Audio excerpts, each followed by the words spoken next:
Hey everyone, I'm Reagan Weiss along with Joey Deeb, co-founders of The Hub. I'd just like to start off by prefacing this by saying it's not just us. It's all of our core members of this group that make this. We have a lot of people that have worked hard, put their blood, sweat, and tears into this. Can't mention all of them because there's so many, but we love you all. Yeah, I can't thank you enough for every single one of you, and you know who you are, to be involved with this. And a lot of people are asking, why? Why The Hub? Let me tell you why The Hub. The Hub is a place that not just business owners are going to collaborate. It's where our community members are going to collaborate, where ideas are bounced off of one another. We just want to help people. We want to be there. We want to unify not just our businesses, but we want to unify our community. We don't want to hear about the negativity. We don't want to hear, there are so many other places out there that you could hear about the negativity in our community, and this will not be the place. Our group can be a basis for so many different resources for so many different trades and industries. It's not just isolated to one specific trade or construction or cleaning or any of that. Everybody can come to the Hub to get actual references from real people using these business and utilizing them to see what kind of experiences they've had. Now, the key word is collaboration, right? And you see that a lot lately, like collaboration. Well, it really is about collaboration. If I didn't know to collaborate with my friends behind the camera, Jordan Long, if I didn't know how to collaborate with all these other people, all these individuals involved, you wouldn't know about us. Because of those people, strength are in numbers. So just like Joey said, it's every industry. We want to hear from how your experiences were with your restaurants. We want to hear your cleaning people, your contractors, your roofing companies. I mean, every industry out there, your masseuses, your salon. We want to hear real experiences from real people. And one more thing, very, very important, we're not going to allow networking. When we say networking, I just want to be very specific on this. And people say, oh, well, you're kind of pushing people away. No, we're not, because there are specific network groups that post and tag people without ever utilizing their business. And we don't want that. We want real experiences. You're not forced to recommend somebody simply because you're in the same group. Right. And that's what we want. And it's not just about business either. Right. It's about charity and giving. We want a local hub for events to help people. We appreciate you. We love you. We thank you. Look for Hub ads on the radio. Look for the Hub bus on the Pasco County Public Transportation System. Look in Facebook and please share this, and let's grow this positive thinking, forward momentum community. We love you, Tampa Bay. Join the Hub and grow with us. See you soon.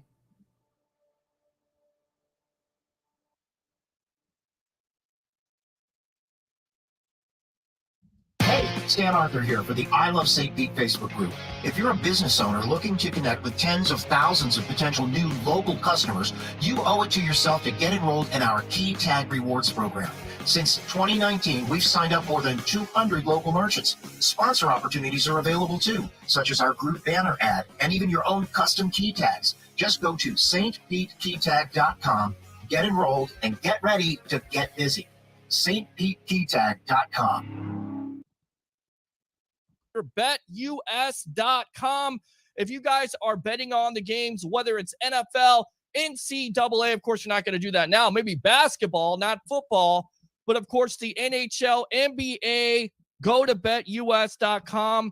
You get a 125% sign-up bonus. And also, if you use this code right here, the promo code of TSW22, which, by the way, stands for the sports web, TSW22, or call that number 1-800-69-BET-US. Again, 1-800-69-BET-US, and put in that promo code TSW22, and I would really appreciate that. I've had 27 beers spilled on me.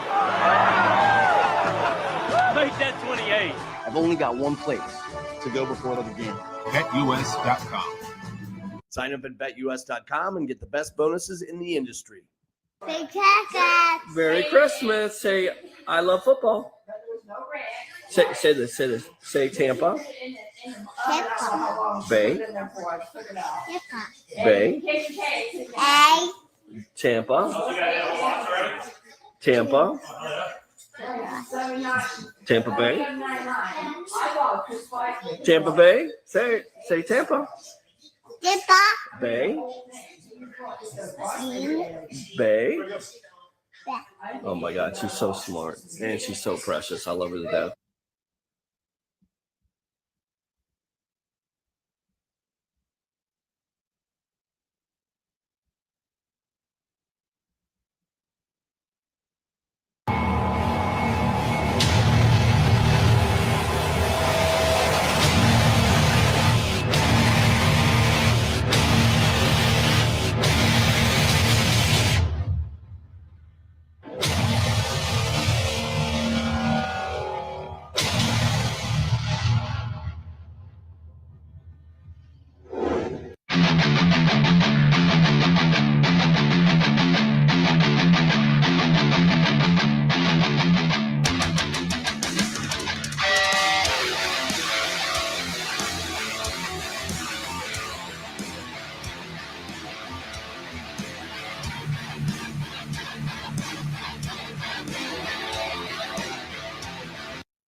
going on, guys? Welcome back to another edition of the evolution of Sports Talk Television here live on I Love St. Pete, the hub, and Amped Up Sports. It's the Sports Web. I'm your host, Peter Blake, giving you something to think about. And how do we start off this show on a Wednesday night? Bring your passion, bring your excitement. Just don't bring any nonsense. On tonight's show, we'll have ABC Action News' Dennis Phillips on talking about what else the Tampa Bay Buccaneers around the NFL.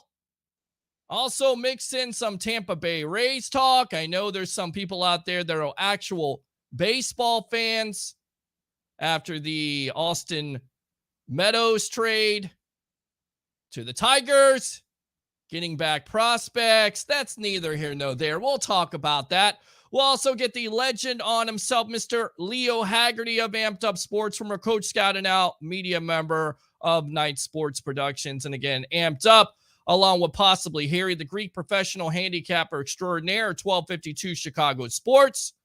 Jason Powers on Sports Podcast. And then at 10:15, we will have Mark Mancini of XM Sirius Radio, Mancini Media, and also former XPW announcer recapping WrestleMania. How are you guys doing? I missed you on Monday, but the computer had to get it fixed. The battery was dead, so we're back here talking with you as we always do, and of course, taking your phone calls. What do you think about Todd Bowles as the new coach? In case I didn't get a chance to hear from you on Monday, 727-255-0391 and 727-255-0391. There is the number right there. Also want to go out to this. It is BetUS. Go to betus.com. Put in that promo code TSW22. Whether you're gambling on, of course, Major League Baseball, NBA, NHL.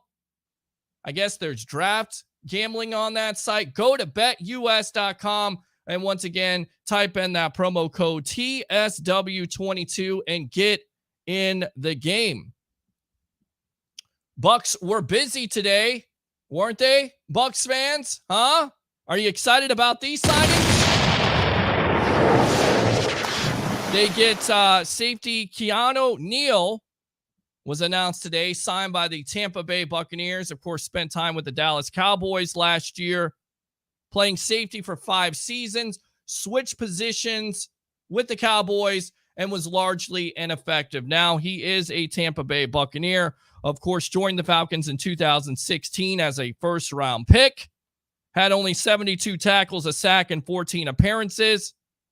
Total career tackles, 410, 2 interceptions. But now the Bucs, with what they've done in the offseason with this back end, they signed Logan Ryan, Antoine Winfield Jr., of course, is there. They lose Jordan Whitehead, and Neal is only 26 years old. So is that an upgrade? You would assume that he's going to play the safety position at this point. He didn't play very well at the linebacking spot. So we'll see what happens. But again, I think the Bucs have definitely got better in that back end, don't you?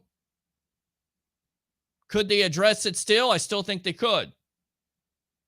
Is it going to be Honey Badger? We shall see.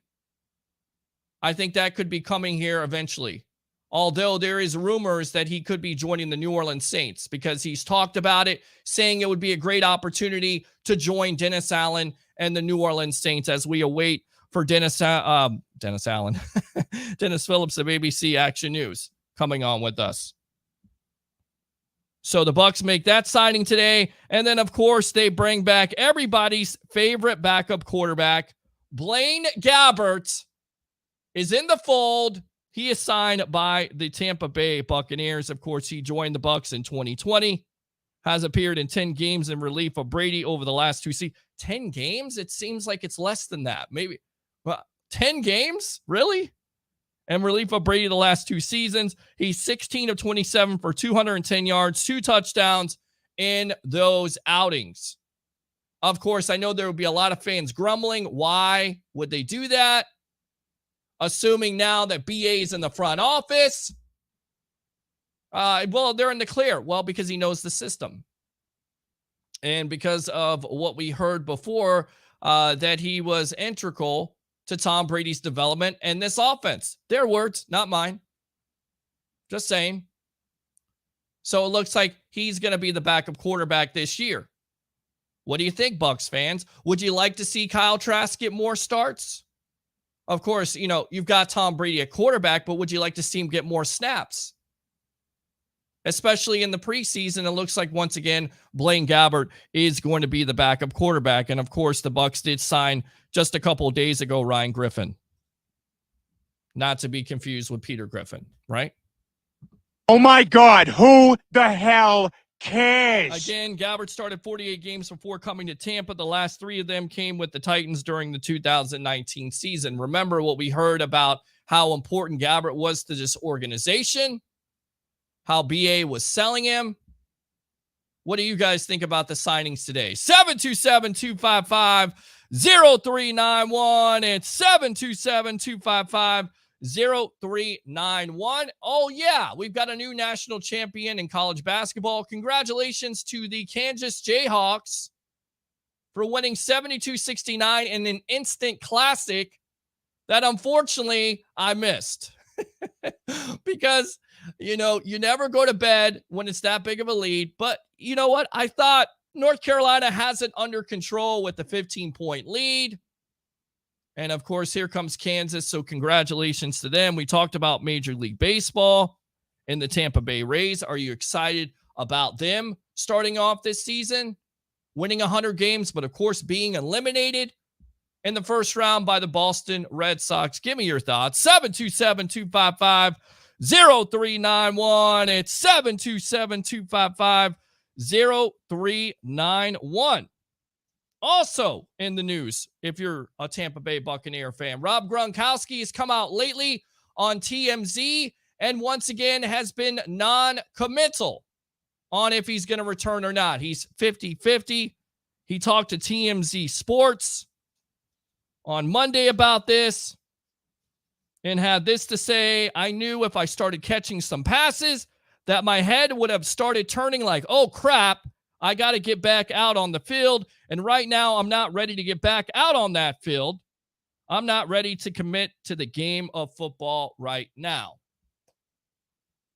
Of course, J.C. Cornell, who took a picture with Rob Gronkowski, said that he will be back with the Tampa Bay Buccaneers.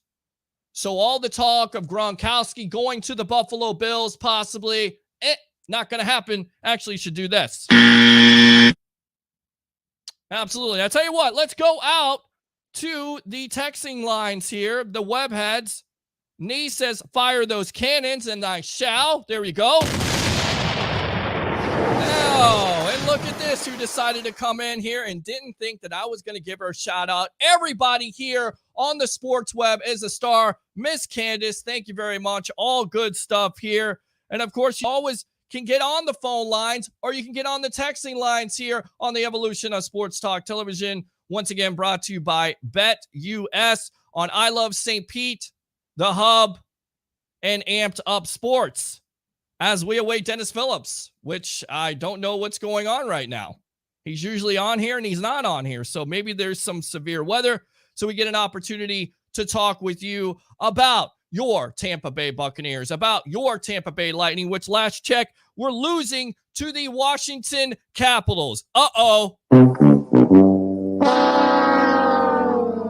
Because after that game the other night, with Austin Matthews with a hat trick in Tampa, really disappointing. And by the way, the refs in that game, what are you doing giving a guy like Pat Maroon a penalty and the other player in that situation for chirping? Are you freaking serious? I mean, when is it not good for the NHL? And I know we talk some hockey on this show. Predominantly, we always talk about the Tampa Bay Buccaneers. But seriously, when is it not a good thing for you to talk trash to another player on the opposing team? When has that become a penalty at this point? Somebody has to explain that to me in professional sports. Please explain that to me. I don't know what the heck was going on the other night. The Lightning have a lot of work cut out for them They're still in this chase. John Cooper talking about it the other night, saying, people just assuming they're in the playoffs. They got to make the playoffs, but they got to play better. And you can't have that many shots on Vasilevsky. Haven't gotten a chance to watch the game tonight because I'm producing this show and hosting this show. So if you want to give me an update on that game, 727-255-0391. It's 727-255-0391. Christopher Cole says, hey, Peter, what's up? What's going on tonight? As we are awaiting Dennis Phillips. I don't know what's going on tonight, honestly. But going back to Gronkowski, because we're kind of switching gears, back and forth here on this show with my monologue. Gronkowski's non-committal. Does that worry you, Bucs fans? Should the Bucs invest in the draft? Should they go out and free agency and grab somebody? Or are you confident in this Bucs team with getting a Gronkowski? I'll tell you what, seeing as nobody is coming on right now, let's go out to the phone lines. Mr. Alex from Largo, welcome to the Evolution. You're leading off tonight. What do you have to say, my friend? Your thoughts on the Bucs signings today, the Rays opening day on Friday, and just the trade they made for Meadows. Your thoughts? Go. I don't know how much time I have because I know Denis is already come on, but I'll start with the Rays because it's that time of year. I mean, tomorrow's opening day, or actually the next day's opening day, which I will be going to. I'm excited about. What can I say about the Austin Meadows trade? Start with that. It's the typical Rays way. I know we all say it. I made a comment on your post, and I stick with that. I trust the front office. Yes, do we always fall short? I know I'm going to get that part too, and I know we do. Mm-hmm. At the end of the day, Mr. P, 100 wins. That doesn't go out of nowhere. People tend to forget about that. Mm-hmm. That is something that it gets forgotten about all the time because we're a small market team. But how many teams last year got 100 wins? All things considered, I trust when it comes to that. I really do trust the front office. I love Austin Meadows. I do think I noticed last year he tended to struggle last year, not by his power numbers. However, I've attended multiple games, mm-hmm. and how many times has he misread a baseball, missed easy catches? It's happened a lot. So can I say that I'm disappointed in Austin leaving? No, I love Austin Meadows. Great guy. He does have awesome power numbers. And I think what people are upset about is yes, they're not looking at a baseball business aspect of the thing. Mm-hmm. But I think the fact is people are more mad that the Rays do not keep players for a long time. Well, I think that's why people are so mad. But they're not looking about it as, you guys – I'm more mad that KK has not been traded before Austin Meadows got traded. Do I think that has to do with his payroll and how much he makes? Absolutely. I think KK makes way too much for his numbers. He's trash. I'm sorry. Yes, he's a great center fielder. He can go out there, make a dive. Congratulations. He's got a couple gold gloves.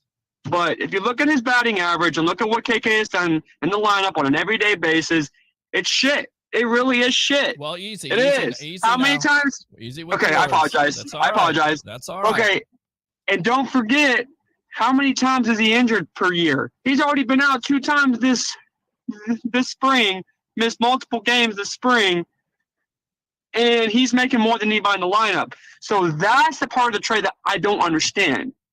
KK makes the most. Mm-hmm. I don't think it has to do with trying to save money. I just don't get it. But I think the Rays are going to lose on this deal because I don't understand why you would trade a guy like Austin Meadows producing over 100 RBIs per season on average, and you only get a prospect who's a shortstop who we don't even need. You just signed Wander Franco to 10 years, I think $200+ million. I think the Rays lost in the deal. I would have opted to trade KK first. KK's on his final year. Right. I think next year. No, this is his final year. Why are we not moving him? over Austin Meadows. And I do understand that the outfield is overcrowded. Right. Hence the reason why they just signed Manny Margot today to extension. I just don't understand why you would trade Austin Meadows. So I do get that part of the frustration. And your thoughts are what? Well, my point was, and it was from Greg Wolf, who works with the Lightning, and he had a astute point. I mean, how can you have a fan base when you continue to get rid of fan favorites? And that has always been my biggest knock on the Rays. I've sat on this show and said, look, I'm a Rays fan. I've liked them since the 98 when they came out. The most difficult and frustrating thing about being a Rays fan is that a lot of these guys that you start to like and become a fan of are traded away in just a couple years. And I you can't keep a jersey. You can't keep a jersey, plain and simple. You can't. And once again, I get it. There's hardcore Rays fans out there. I can tell by the response on Facebook, on the Facebook post. And that's what I'm one of them. I know you and are, I'm one of them. and I appreciate that. And anybody that's bad-mouthing you, saying, the Red Sox and Yankees, those are the type of fans that you have to convert over. And my point of emphasis is, how do you do that with less spending in baseball, with your owner always coming out and criticizing a fan base, and then a fan base not really, having any power at this point and saying, well, we're losing this fan favorite, but we got to accept the Rays way. Yes, the Rays won 100 games last year, but they also were eliminated in the first round from the Red Sox. And in that time period, with all their genius and with all the talent that has come in and out of that system, they have won 0 World Series I get it, and I can't agree with you on that part. But here's my issue. Okay. I am sick of hearing about the Yankees and the Red Sox. First of all, it is a fact that they buy championships, plain and simple. Right. The Rays have to earn them. What kind of high name players are in our everyday 25 to 30 man roster? None. Zero. But my point is the most talked about guy we have in our lineup is KK. Wow. I agree. But we still won 100 games. Silently won 100 games. But I don't see nobody talking about that. Well, here's the thing, and that's always been the story every year with the Rays team. They spend less than everybody else. What a great story. But would it be a even better story if this team could spend $100 million? And I keep on harping on that, because here's the thing, and I looked at this statistic tonight. Since 1990, the Florida Marlins are the only team, and this was in 2003, to win a World Series and not have a payroll ranked 16 or better. Can you guess where the Rays are this year? Can you guess where the Rays are? Yes, go ahead. I think the Rays are like 27th or something like 27 that. 27 or 28, and that is usually the average. They're not even going with Major League Baseball's average. If they could just be a mid-market spending team, who knows what would happen? And I feel like I do think though, Pete, I hate to interrupt you. It's okay. I do think though that the Rays do always fall short one way or the other. Right. The 2020 World Series, what happened? Why did we lose? Because we were relying on pitchers who are all under 25 years old. We had Shane Baz, who made his appearance last year, and I believe he made it last year. Last or was year. it the 2020? Last Well, year. regardless, Pete, we didn't have a top. I don't even think we had a reliever besides Charlie Morton in that 2020 World Series rotation. I think that was the only guy we had over 30 years old. You were relying on a bunch of kids. Mm-hmm. That's the problem with our roster, is we just don't have the veteran presence that I think we should have to be a World Series team. You're relying on very young arms, and I commend the Rays for that. I do on that part. We have the best farm system. Congratulations. At the end of the day, I'm a big Rays fan, and I love my Rays. I'm so pumped about opening day. I guess what I'm trying to say is, would you like to see them go all in like the Tampa Bay Buccaneers? Would you like to see them go all in like the Tampa Bay? I would like to see that, but I think though what needs to happen first is Stu Sternberg needs to fix his selfish mentality. We're still arguing years later about a damn stadium. Oh, sorry, excuse my language. About a stadium that should have already been resolved, and there's still articles coming out that was still not being resolved. Actually, I read an article today that came out that said that the Rays will not get this. This is the best one. This is the best one I've heard out of this entire stadium saga. Go for it. The Rays will not. Stu Sternberg does not want to put a stadium on the water because of sea level rising. Correct. I've heard this. I've seen the same thing. And look, I've been very critical with this situation, and we could talk about stadium all night long on this show. If you want I'll keep you on. But it always goes back to, once again, this owner criticizing a fan base. Let me just put you in this mindset, and I'll tell you why you don't have a lot of Rays fans coming out and supporting it. And people could say it's location. Fine. Whoa, Pete. But to me, it is location, and I still make my bare minimum 40 games a year. It may be location, Alex, but here's the thing. What doesn't help the situation is when your owner comes out the last 10 years and tells you basically, if you're not going to every game and supporting my product, I have no use for you. What doesn't help is when you're in the middle of a playoff chase and the owner comes out and says, I'm going to do a sister city deal with Montreal. You guys have to deal with it. I cannot believe he did that too. Let me ask you this. You go to your favorite restaurant. My favorite restaurant is Outback Steakhouse, right? Love it. You don't have great steak there.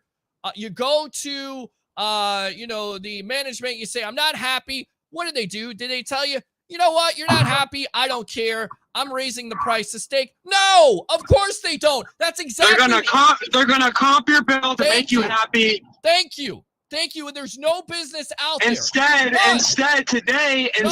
this year, I have noticed, and I'm about to back up your point because I know I'm out of time. I'm getting close out of time because I know he's getting ready to come on. You're not out of time. You're fine.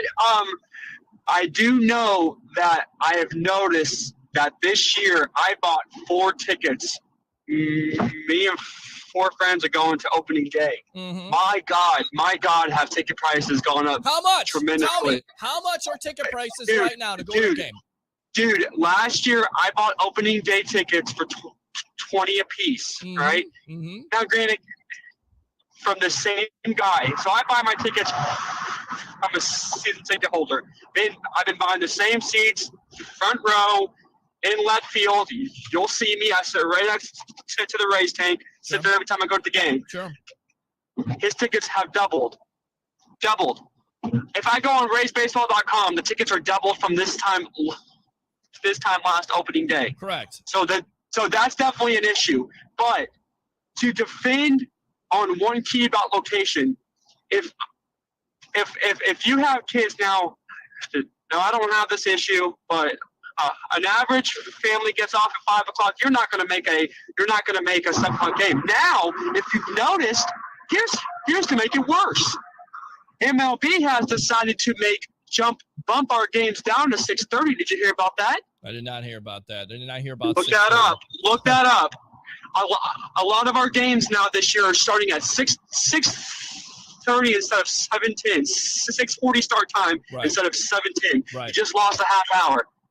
That is why people can't show up. Now, on top of the location, I think the chop sits in the dump. If you go right down the street, it's not in the best area. It's not. I agree with the location part in my personal opinion. So, and you're talking to a guy that does. If they're in Tampa, you're going to go to more games. But let me ask you something. Absolutely, and I live in Largo. How many games have you gone to over the last couple of years here? How many games total? And I do at least myself. Me and my buddy Shane together, at the bare minimum, we do 40 a year.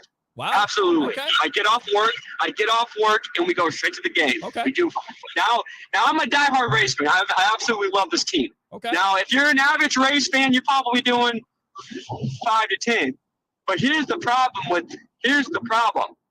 and here's the issue that I will agree with Stu on one thing, and this is coming out of my mouth, and it's very salty. I'm getting ready to pop it out of my mouth. Okay. But I'm going to do it. Okay. Here's a fact. Tampa Bay, I would have to give about, I would say 40 to 50% of our current residents have came from the Northeast. Correct. Why do you think that Yankees games are packed? Because those people up there are die-hard Yankees fans. That's all they've ever had. All these Red Sox fans, that's all they've ever had. So They don't have amusement. So They don't to- have amusement parks and things to get that off their mind. We do. Right. But to that point, you're going back to the post here. Going back to that post. If you're trying to convince Yankee and Red Sox fans to convert over to Rays fans, how much sense does it make when your owner is basically bad-mouthing? I'm not debating you. Let me go ahead and finish now. Your owner is bad-mouthing your fan base. He isn't even spending to the Major League Baseball minimum, and you continue to get rid of fan favorites every year. How does that... And I get it, the record and the playoff appearances, and it's tremendous, and it's a great story, and everybody's in love with Moneyball. And I love the movie. I love me some Brad Pitt and some Jonah Hill, but at the end of the day, Hollywooded that up. Moneyball does not work, and this stat shows right now. Since 1990, the Florida Marlins are the only team to win the World Series and not have a payroll rank 16 or better. The Marlins. So long story short, what you're trying to say to me right now, what I'm trying to comprehend, is people are not understanding that Stuart Sternberg is one of the only owners. I'm not saying one of the only, but one of the only owners that refuses to dig into his pocket for bigger name players. Hence the reason why it is very true that every time the Rays get into the playoffs, we are either a pitcher short, we're either a guy in the lineup short, we're either like the World Series. We were short. We were short-handed because our younger guys are taxed. We have no background. Oh no backup. I'm sorry, no backup. What you're saying is people are forgetting the fact that yes. Yankees, Steinbrenners, they are full-fledged into their fans. They love their fans. Correct. They go for them. They keep guys like Aaron Judge, Giancarlo Stanton, They guys go like for Chuck it. Mitchell. They go for it. Stuart Sternberg is a guy. Stuart Sternberg is a guy whose name is up on Wall Street. Probably lives in New York. He at one time talked about the Mets at one point. And bash at the fans. I'm so happy that freaking MLB shut down the Montreal crowd because that was another scheme to get out of Tampa Bay to put them in Montreal full time. Right. Full time. Right. Because there's no way, if you can't come up with a way to come up with a stadium for one city, what makes you think you're going to do two? Well, I agree. And again, I just go back to the biggest elephant in the room right now. People don't have a problem with spending money for the Tampa Bay Buccaneers. Why? Because the organization has gone all in. You could say Tom Brady all you want to, but the Glazers have decided, you know what? We're going to be a competitive team. We're going to go for it at all points. The Tampa Bay Lightning, a great model organization where the owner is not look at the Bucs. Right. Look at the Bucs. Right. Look at the Bucs. Right. That's the Bucs are so into it, right. and the Glazers are so into it that the moment that they heard Tom Brady's coming back, which I am absolutely thrilled about, I'm sure the entire Buc Nation is, they did everything possible to bring as many. The moment they got that call from Tom Brady, at some point, they started already trying to make cap space to bring everybody back they could. Yes. They are into it. They're into their fans. They love their fans, and they want to go. And they want to be a Super Bowl. The Rays are what?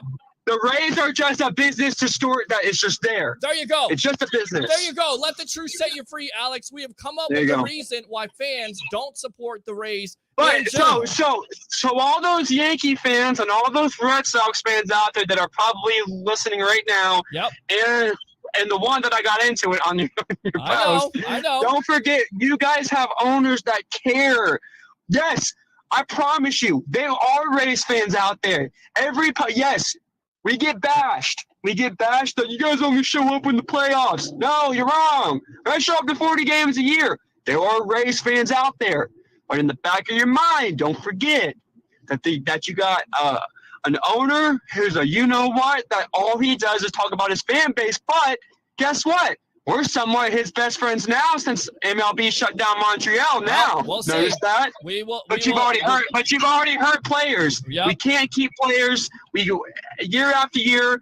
But the only thing I will commend on that, and then I'll let you go because it's already 9:30, is the fact is we always do make a way, and we are always in the playoffs. Are we always that one guy short?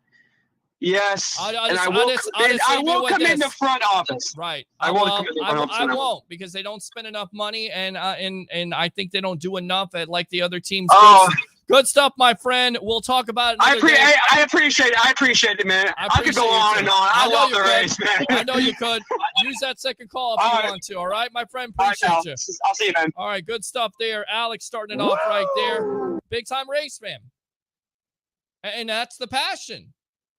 That's what we talk about here. I guess that's the sauce here on the Sports Web. 727-255-0391. It's 727-255-0391. You know, it's funny because I'm talking to one of my friends today who became a top fan of Dennis Phillips named Gina Cilio. And she's like, "Oh, do you know this guy?" And I said, "Yeah, we usually have Dennis Phillips on every Wednesday." And sure enough, when I tell her, "Yeah, you're goof, he's on my show every Wednesday," guess what? He's not on.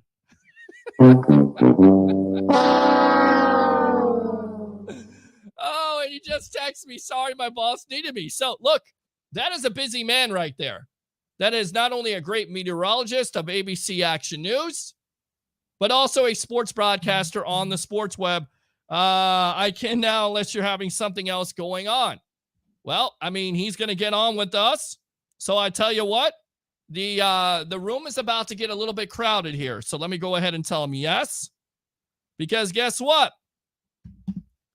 We're going to have Leo Haggerty, the legend himself, former Coach Scouted Out media member of Night Sports Productions and Amped Up Sports, and of course, Jason Powers, the Power Man. Let me go ahead and read these comments. But it's all open tonight for you. If you want to talk Bucs football, we talk Bucs football. They made a couple signings today. What do you think? What do you think about Todd Bowles being the new head coach of the Bucs? Are they ready to ascend? Vegas doesn't think so. 11.5 wins, which is less than last year. How do you feel, Bucs fans? And then on top of it, you have opening day, but you have a big trade before opening day. I crush the Rays every year. Not the Rays team, the ownership. You know who. I don't hold anything back. And if you want to talk about anything else, 727-255-0391. It's 727-255-0391. Let's go out to Troy Polamalu. Where's Roger Shue? Have no idea. The show goes on. I love Roger. He's my moderator, but he's not on here. So I guess we're going to be trolling with you tonight. Christopher Cole says, haven't paid attention to baseball lately. I had to Google what team the Guardians is. That would be the former Cleveland Indians. As you know, Rays will trade KK by the trade deadline. I'm not necessarily sure about that because going back to that, a lot of fans want to see him traded because of his enormous salary. Doesn't have the greatest production. What does he have? What's the reason why they trade Meadows in the first place? Defense. Not good defensively. Right? KK, one of the best center fielders out there. Margot, one of the best players out there defensively. For them, they value defense more than anything else. Tell you what, we'll get Jason Powers, Leo Haggerty, and possibly Dennis Phillips on. Let's go out to our phone lines. Let's go out to Curtis. Curtis, welcome to the Evolution. What are your thoughts on the Bucs signings and, of course, the Tampa Bay Rays, if you like to talk about them? Go ahead, my friend. Welcome. Okay, well, here's the thing. Did we sign somebody today? We did. Keanu Neal, the safety from the changed linebacker from the Dallas Cowboys, but a safety for the Atlanta Falcons for about 5 years. And also the greatness of Blaine Gabbert coming back in a backup role, you would think, for the Bucs. Oh, God, Jesus. Not your favorite move, huh? No. Well, I mean, whatever.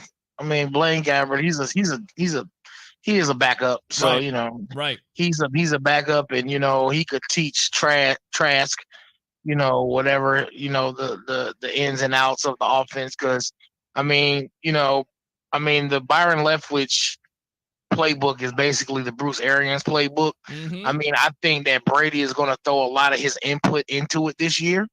Is that what you think about it? Do you think there was some friction? Because a lot of people talk about it. No, I don't think there was any friction. See, listen, let me tell you something. Brady, anybody who's a real football fan knows two things about Tom Brady. Mm-hmm. He's the ultimate competitor. He reminds you of Michael Jordan. He wants to destroy you every time he steps on the field. Right. And the second thing is, I mean, that's what made him and Peyton Manning so great, like their ability to adapt.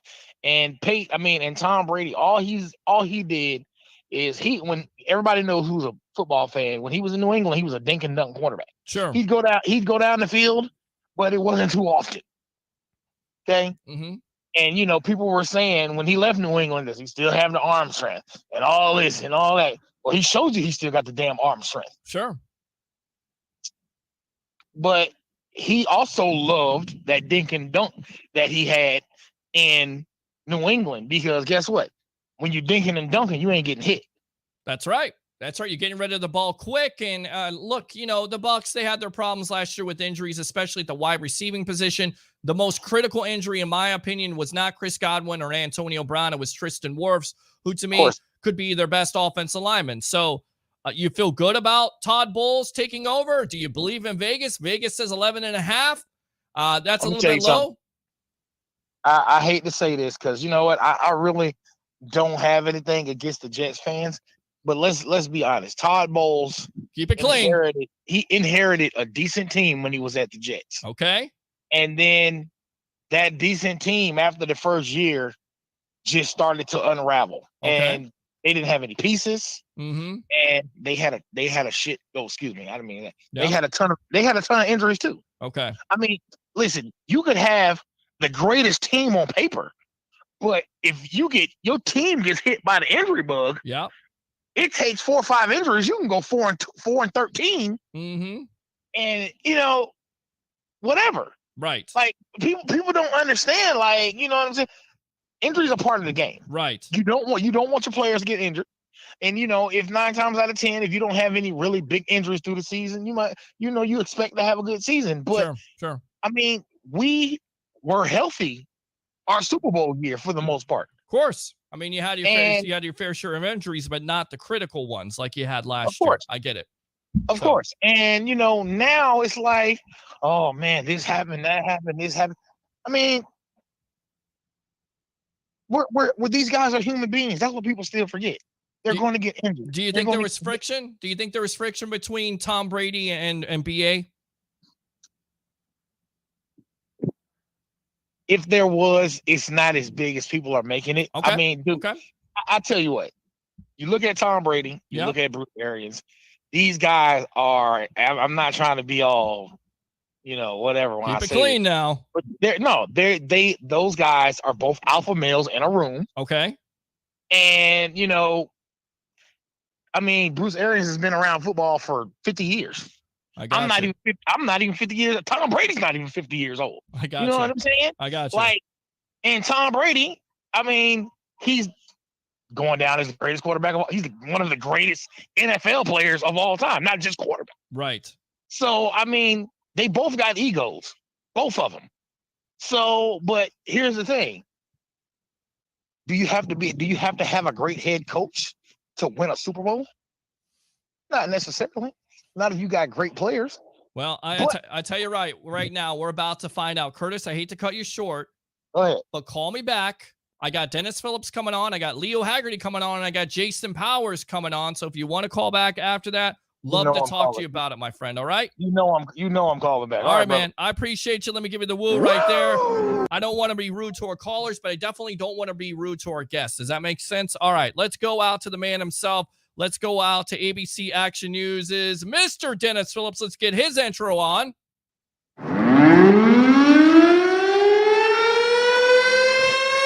All right, let's go out to Mr. Leo Haggerty, former Coach Scout and now media member of Night Sports Productions, Amped Up Sports. Let's get his intro on.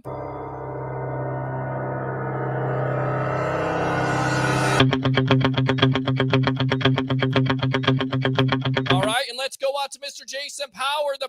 man himself, Powers on Sports Podcast. Let's get his intro on. All right, here we go. Dennis, Leo, Jason, there we all are here on the Evolution of Sports Talk Television.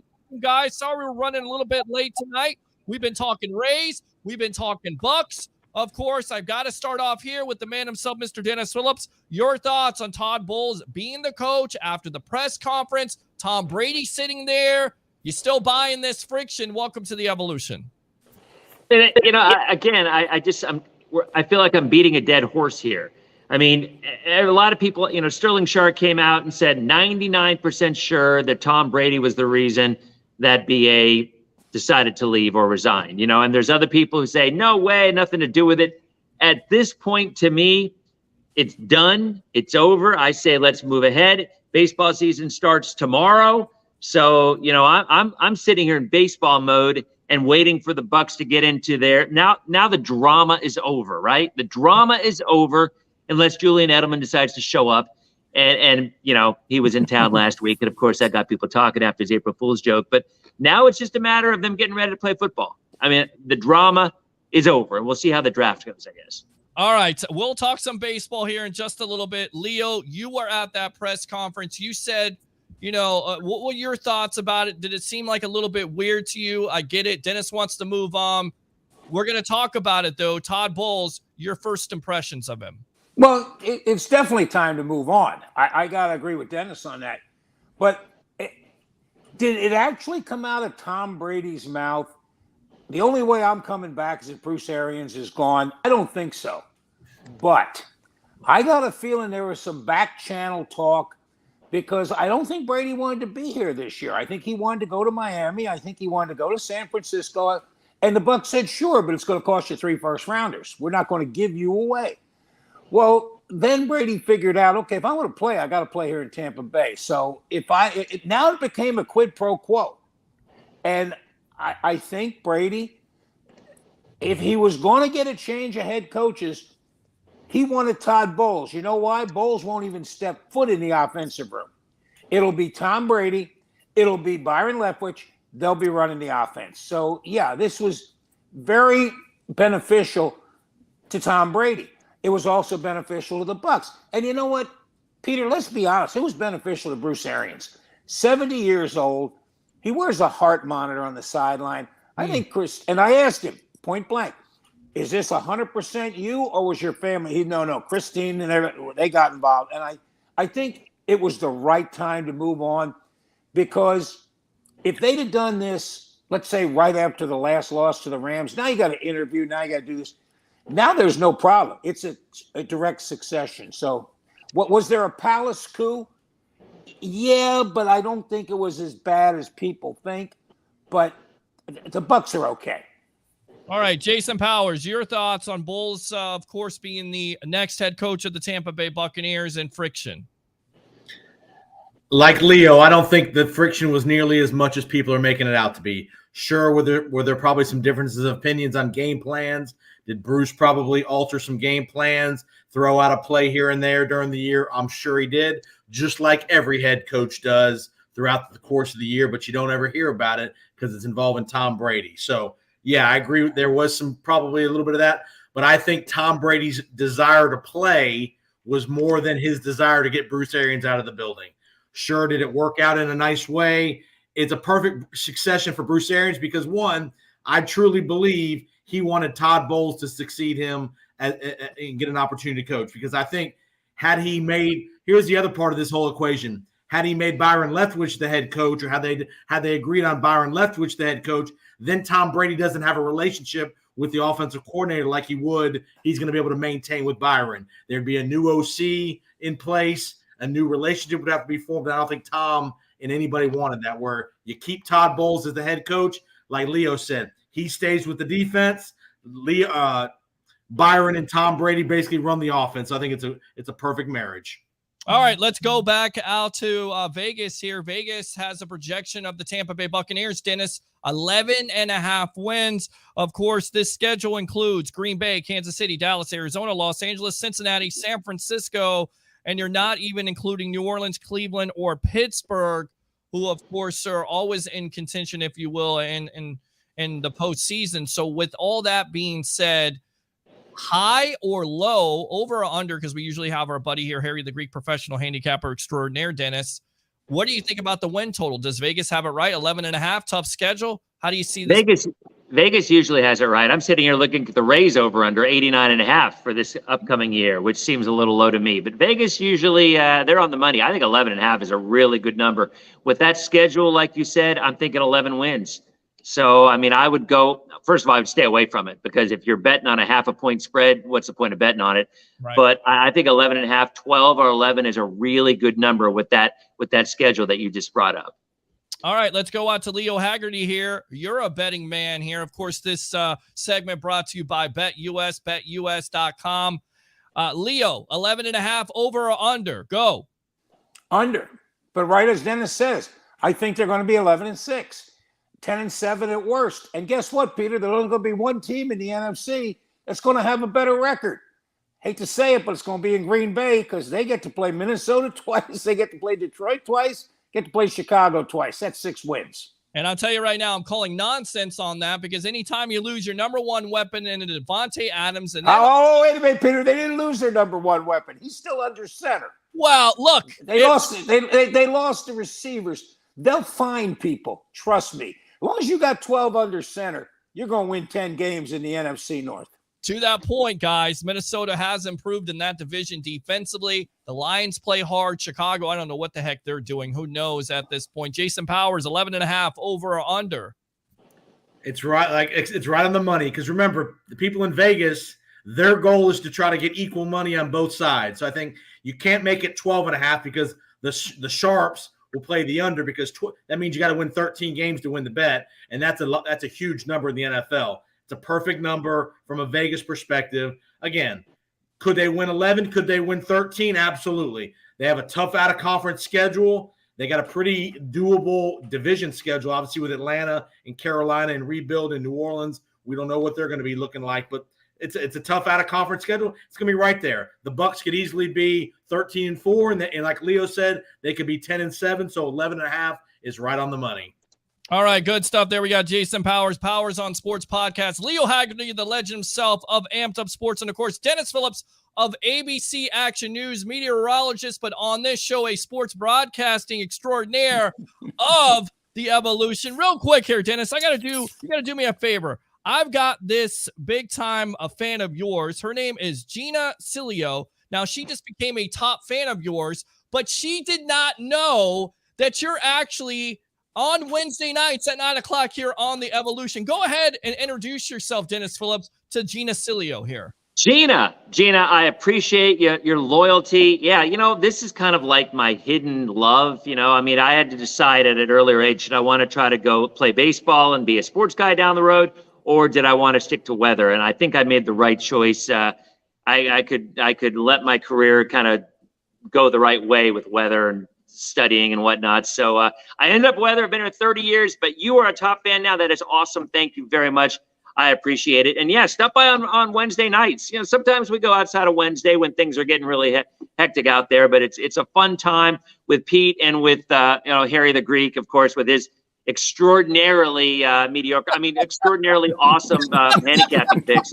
So yeah, it's a good time. You should come on out more often. It's a lot of fun. There you go, right there. Dennis Phillips of ABC Action News here on the Sports Web, the evolution of sports talk television, which, of course, is on I Love St. Pete, The Hub, and Amped Up Sports. You guys got to get with it. I'm your host, Peter Blake, giving you something to think about. Let's talk about the Tampa Bay Rays. A lot of excitement with this team, 100-win team. Little bit disappointed with the Austin Meadows trade to the Tigers. But, Dennis, you told me off air what? Yeah, I'll tell you, this is a team I do have my finger on the pulse on, and this team loves Josh Lowe, loves him. Now, we have a Brandon Lau, and we now have a Josh Lowe. Right. Love the guy. They think he is the number one position player on that team, and that's saying something considering we have this guy, what's his name, Wander Franco, right. And probably a really good shot at about 20-1 right now for AL MVP. And clearly Randy Arozarena, who, cooled off a little bit last year. But at the end of the day, I'm with you. I mean, and Neil Solondz, who's one of the guys with the radio crew, came out on Twitter shortly after the trade and said, guys, don't freak out, because everybody was freaking out. Don't freak out. There's a plan. It'll all make sense soon. And I'm immediately thinking, well, are they going to get Conifer? Are they going to get somebody like a big name player? Because if you remember, Stu a couple of days ago came out and said, you know what? My bad when it came to all the stuff with the moving the team to Montreal. And I know the fans are ticked off. So we're going to make this year about the fans. That's what Stu came out and was quoted at. And I'm immediately thinking, all right, he's going to pay somebody. We're going to bring in some money. And then I thought, wait a minute, this is the Tampa Bay Rays. No, of course they're not going to do that. But Josh Lowe is a guy who they love. I mean, he had 20 home runs, 20 stolen bases in Durham last year.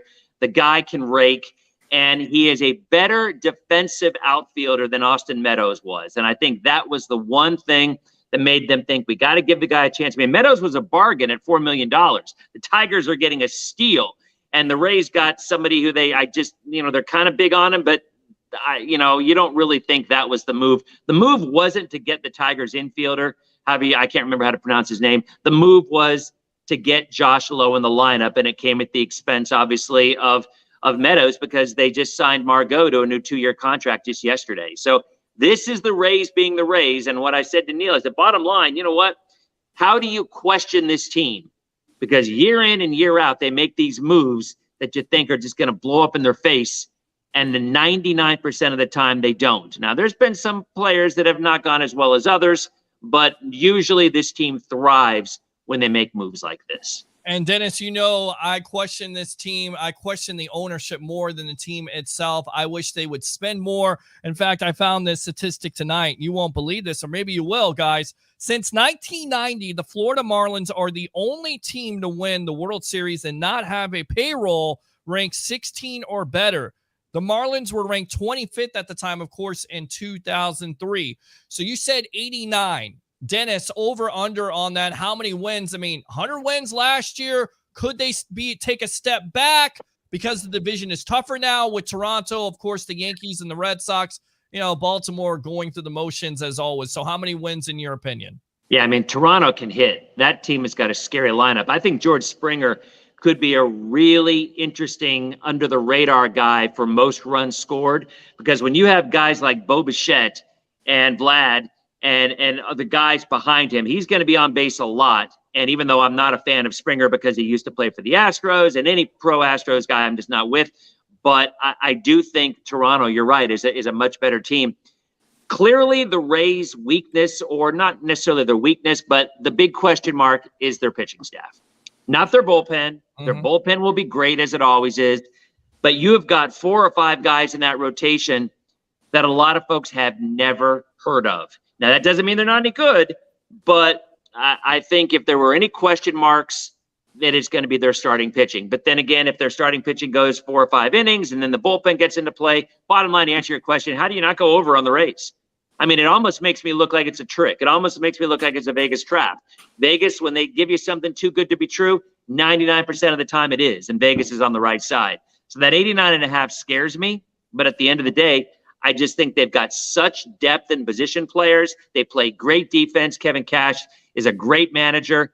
I think they find a way to win 95, 96 games. I do. And I think we probably end up the Yankees and the Blue Jays also make the playoffs, because we do have that additional wild card team that is now in baseball. So it's going to be a fun summer, I think. I think you're absolutely right about that, Leo. Again, I've been very critical because they don't win a World Series. They don't spend enough. I don't necessarily think they go all in. Where do you lie on not only the Meadows trade, but also where the Rays finished this year after the 100-win season, but once again being eliminated by the Red Sox in the first round? Well, you know what, Peter, when we look about let's start with the Red Sox eliminating. You talk about an unlucky break. That ball goes into the stands, and Kiermaier's halfway to home plate, and he had to go back to third. Sure. So again, that was just an unlucky break, an act of God, whatever you want to call it. Peter, yeah, you've been critical, and I've been critical. There's times I said that Stu Sternberg looks like he's trying to do Major League and see how this team can lose so he can move them. Mm-hmm. But for some reason, and again, the Rays scouting department and their minor league. Tremendous. Yes, because they believe in two things, pitching and defense. I asked Joe Madden one time, I said, Joe, how much of baseball is pitching? He said 90%. I said, what's the other 10%? You know what he said? Pitching. And he's exactly right. It's all about pitching and defense. And every time the ball went to Meadows in left field, it was an adventure because he's not a good defensive player. He doesn't have a good arm. So if you were going to lose somebody, do you want it to be Kiermaier? Do you want it to be a Rosarena? Do you want it to be Margot? Or do you want it to be Meadows? I think Meadows was simply the odd man out because, and again, Peter, you brought up the fact that Meadows could have been that DH. I said, yeah, but that's not the Rays modus operandi. They like to swing people in and out of that position. So I'm not going to bet against 89. You know, like Dennis said, you hate the hook, 89.5. You got to get 90. Right. I think they get in the low 90s. And I'll tell you what, I think maybe 91, 92 could win that division because they're going to play knockdown. They're going to play beating each other up. So, again, you get somewhere in that 91, 92, 93 range, I think you make the playoffs. All right, let's go out to Jason Powers. Your thoughts on the trade, what the Rays do, and, of course, how many wins this year? The one issue I had with the Rays making this trade now is that he's such an affordable commodity. I think this could be a situation where even if he wasn't going to be an everyday player and you had to put him at DH half the time and you rotated him throughout the outfield here and there, even maybe at first base as well, I think for his salary cost, I don't think the Rays got enough for him. Paredes, who knows what he is, the shortstop they got from Detroit. You obviously have Franco, so that's an issue that you don't understand. I just don't get why they traded him now. I think his value could have been a lot higher as you move throughout the year when other teams had an injury. I think you could have got more, especially based on what he's making from a $4 million salary perspective, which is peanuts in this environment. So interesting move by the Rays because, again, hard to replace 25 homers and 105 RBIs. I know he's not a great defensive player, but there are ways to cover that up and mask that I think you can look at from the Rays. My issue with the Rays is who's going to close games for them. I know they have a bullpen by committee, and I get it, but they've got a couple of their big arms is already out. Fairbanks, Nick Anderson's out. You know, hopefully Corey Kluber can come back and pitch well. He and Patino can be under the radar guys that can be really good guys for the Rays in the starting rotation. And it seems like, Dennis, and you know this team a lot, you're a big fan of them. Of course, you have the sweatshirt on right there. And I think you kind of apply your logic to the Rays. Rule number 7, don't freak out unless I do. They do closer by committee. This is what they always do. Their pitching is always young, and they put, once again, like Leo says, a high premium on defense. A lot of people still concerned that they may trade Kiermaier. Do you think they eventually trade him at the deadline if they're not necessarily in it, or Stu goes back on his word saying, salary dump, offensively not great, but one of the best defenders, of course, one of the best center fielders in all of MLB? Yeah, I have no problems if they trade Kevin Kiermaier. You're right. The guy, well, first of all, the guy is an amazing defender, although he dives a lot of times where he doesn't have to dive to make it look even more spectacular. We do have a guy named Brett Phillips who's a pretty good defensive outfielder as well. I mean, Kiermaier's getting up to that point in his career where he's been spectacular. He's starting to get a little older. You wonder if he's going to lose a step or two. You throw Brett Phillips into the mix, who's not much of a hitter. I mean, my son's name is Brett Phillips. My son writes for D-Rays Bay. My other son, Shea Phillips, is on the Rays Wall of Fame. Literally, he was one of the initial inductees of the Rays Wall of Fame. If you ever go into the Trop, you look on the right side of the rotunda, you'll see the Wall of Fame. You'll see the very first year, Shea Phillips, baby Ray. I mean, we are a big Rays family. And as much as Kiermaier is fun to watch and you love his energy and whatnot, I'm surprised he hasn't gone by now purely for dollars and cents. I mean, it's just, you kind of thought that, in my opinion, I agree 100% with what we just said. $4 million for Austin Meadows is nothing, and you still had team control for a couple more years. To me, you dump KK and you keep Austin Meadows and you put Brett Phillips or whoever else you want to in center field. And I think, but again, I'm just never going to question that management team. I'm just not, because year in and year out, I think, what are you talking about? And they're almost always right with the moves that they make. So maybe this is one. I agree. the Detroit shortstop. He came up for just a 100 or 200 ABs and didn't do much of anything. Granted, he's just started, but to me, I would not. I can't say that I wouldn't miss KK because he's great to watch, but I do think the team could easily have excelled more with an Austin Meadows as they just said, whether it's a DH or mixing them around than you can with KK, because KK, first of all, is a hitter who hits really well from one side and not so well on the other side. And you just have to wonder if he's going to start losing a step as he gets older. Leo, KK. The reason why I think they held on to him instead of Meadows is if they're going to trade him, you can get more for Kiermaier than you can for Meadows because he's saleable. He's not going to lose the glove. He's not going to hit 290, 300 until somebody convinces him that he's not a home run hitter and he doesn't swing for the fences. But again, that's the metrics of what's going on in baseball now. Strike out 3 or 4 times, but you hit a home run. It's been a great day. I'm still old school. Don't make out.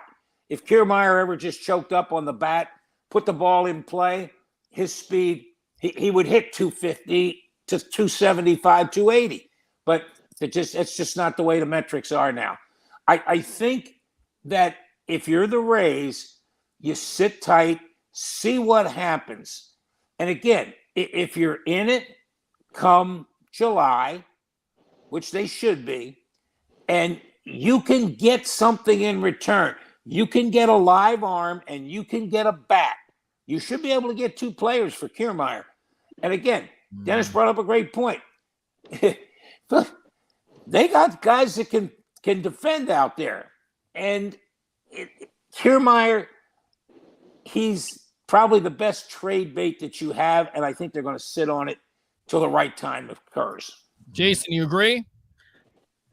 I'm only going to push back a little bit. Is I think Kiermaier is a good player, but like Dennis said, he's getting older. He's not an average hitter. For an average hitter, he runs into some balls here and there for a little bit of power. But I think Austin Meadows on the open market would garner a lot more than Kevin Kiermaier at a trade deadline situation because of his power. Say what we want. We love the pitching and the defense, but you can't win every game 3-2 and 4-3. You got to have – eventually there's going to be a year when you don't win those games, and you got to have a guy who can hit 25 homers in this day and age of not of being of an analytics of home runs or king. Like having a guy that can hit 25 to 30 homers is going to be a thing. And here's the other thing. What if Josh Lowe isn't ready? What if he's not ready to be a regular player in the outfield? Then you don't have Austin Meadows again at a very reasonable price. Again, I like Margot, but, I'd rather have one defensive liability when I know that guy can hit 25 homers and hit 100 RBIs in a year. I think it's just good for the lineup because the rate, again, you can't keep winning games every single year 3-2 and 4-3. Eventually, you're going to lose some of those one-run games.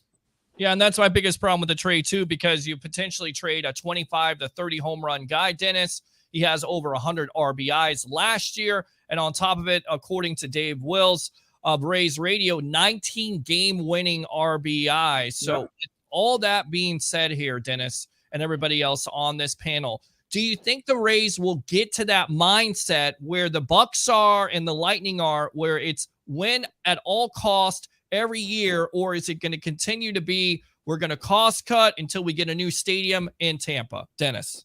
Yeah, that's a great question, and that all boils down to Stu. I mean, and Stu's taken a lot of heat, a lot of it deservedly so. I think most fans and most people kind of agree with that. The whole Montreal debacle, again, my dog's name is Longo. So what does that tell you? I mean, I think what this team has done that really hurts him. By the way, I'm looking at KK's salary. I may be wrong, but what I'm looking at on the internet, he turns 32 in a couple of weeks, and his base pay is $12 million a year. Austin Meadows' base pay was $4 million a year. Right. And Austin Meadows was a lot younger with more power. Again, defensive liability, but as they said, whether it's a DH, whether it's situational fielding for him, I agree. I'm really surprised they went with the rate. If they're going to dump somebody, I'm surprised it wasn't KK. And I think right now, maybe you could get maybe just as much as with Meadows. I don't know. I mean, think about let's be honest. How did we get Austin Meadows? Chris Archer for Tyler Glasnow, Shane Baz, and Austin Meadows? Right. I mean, really? So maybe the worst trade in the history of baseball, except for maybe I think when Frank Viola was traded back in the day, and for like 6 or 7 players from the Twins. But anyway, regardless, I just think right now, what the problem the Rays have when you're talking about the stadium, and this is the thing that kills me about this team. Yes, they know how to get W's. They know, and it'll be interesting.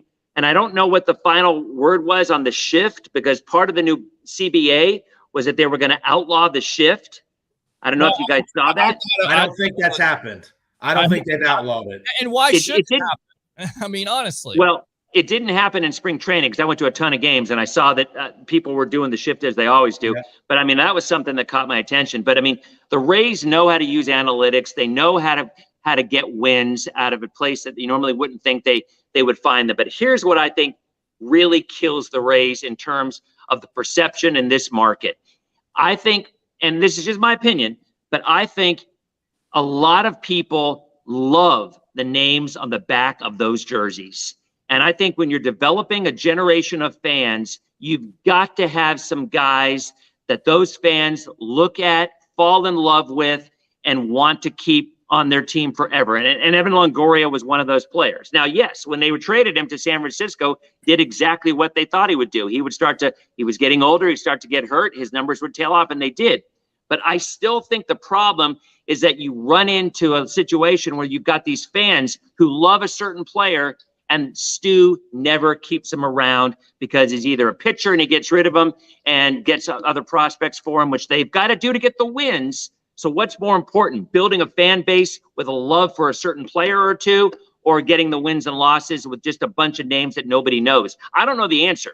But to me, I think that's the biggest issue in this community, is that you've got a team that does win, but if you have a bunch of players that nobody likes or knows much about, unless you're a fan, I think you really lose a lot of that loyalty factor. And then when they do get good, you're expecting them to get dumped like they always do. I think that, to me, is the problem more than anything. And I think if you had some of those players and Stu did decide to keep some of them, then maybe you would get a little more loyalty. But at the end of the day, you know Tampa Bay people, they don't like to drive.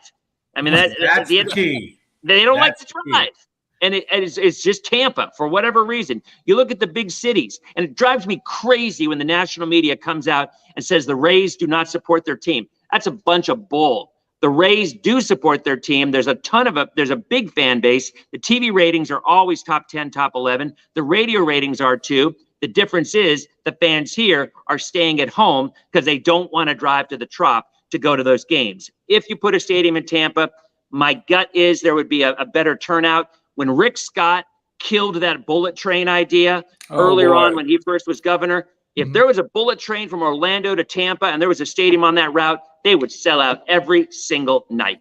But there's no mass transit and people don't want to drive. That's just my opinion. And people don't want to drive because, Leo, simply what? The gas prices have always, they've been rising up, especially this year, $4 to $5 a gallon. And why not stay at home when, again, you have an owner criticizing the fan base over and over again? And I get it. He may have come out and apologized for it, but why am I going to spend, that much money for a family of 4, over $100? I get it. It's the experience, but the gas money, the parking, the concessions, after that, it's like over $200. Do you think the Rays will ever get into that mindset of where the Bucks and the Lightning are, a win all mentality? Peter, it's funny that we're even talking about that for a team that got to the World Series 2 years ago and got into the playoffs last year. It's not a bad team. It just has this perception that they're just not that good. And again, Dennis, you bring up a great point about, people fall in love with the names on the back of the jerseys. They want to be able to look at a guy and know he's going to be here for the duration of his career. And Dennis, I'm going to date myself. There's a trade worse than that. Frank Robinson was traded from Cincinnati to Baltimore for Camilo Pascual. Is that scary or what? I think that's very scary at this point, Leo. Jason, how do you feel about it? Will the Rays ever get to that mindset where, and for me, it's not only spending $100 million, spending let's throw out 100 million, over 100 million midway through baseball, or making those necessary trades at the deadline to win it all. Do you think the Rays will get to that mindset like the Bucks and like the Lightning are at? To Dennis's point, Sternberg's not the perfect owner, but they have made the commitment to Wander Franco to be that guy, the franchise player for the next 10 years. They've locked him up. He's not going anywhere. He's going to be a guy that I think is going to grow with the community. And let's don't forget, guys, last trade deadline, he went and made a big move, got Nelson Cruz. Nelson Cruz. Again, did it work out in the end? No, but you got to give him credit for at least making the move. He added salary. I think Sternberg and the organization's going to take until they get a new stadium, they're going to take the approach of, we're going to see how it goes through early June, early July. Then if we need to add payroll at the trade deadline, we're willing to do that. I think that's what you're going to see until they get into a new stadium, because they can't go out and have $150 million payroll with the revenue sources that they have at the Trop. It's just not economically sound. It's not.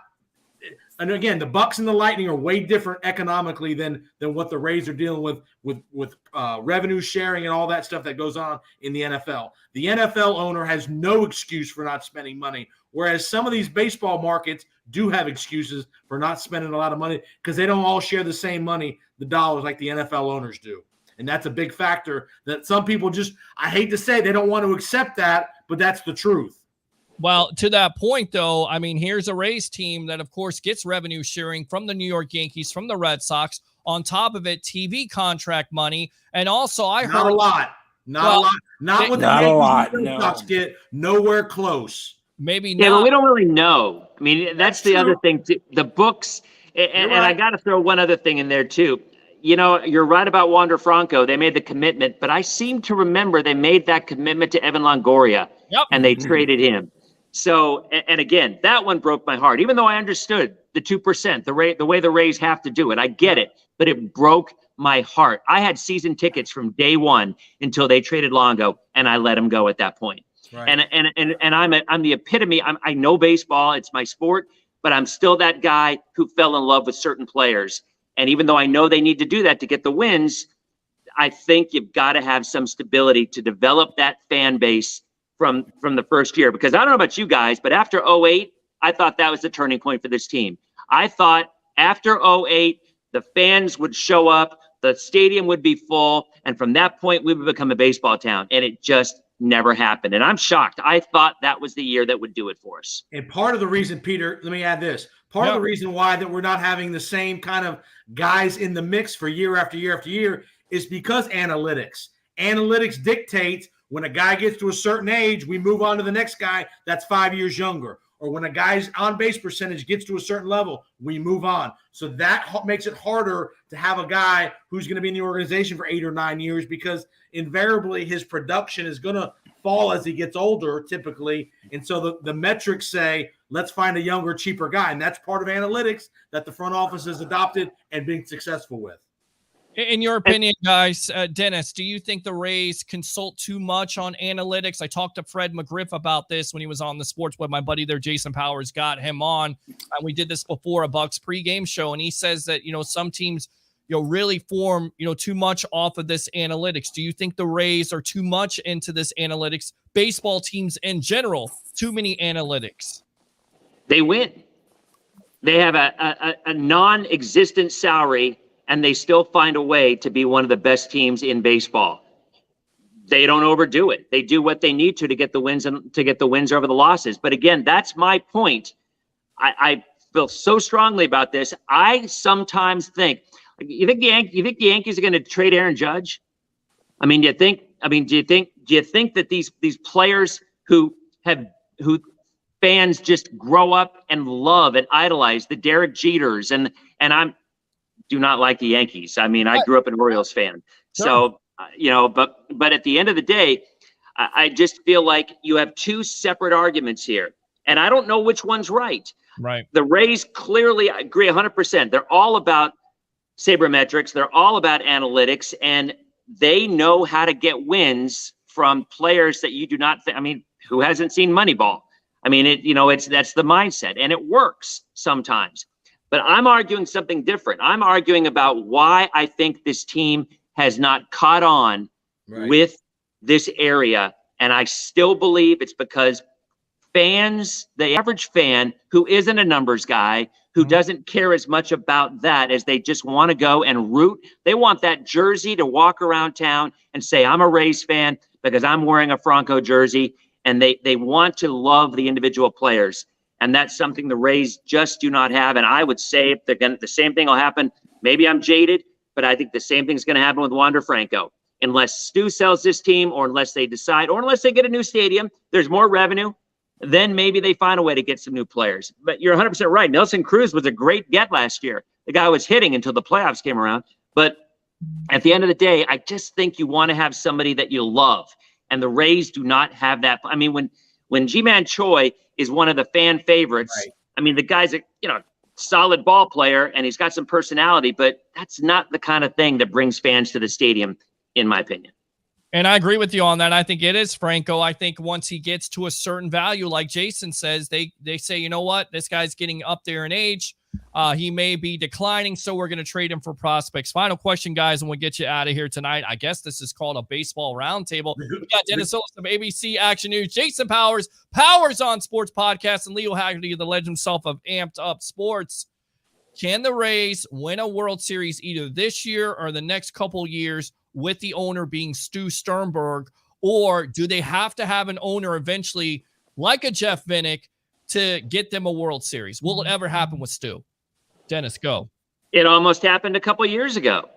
I mean, they got to the World Series in Game 5, and that could have ended very differently, and who knows?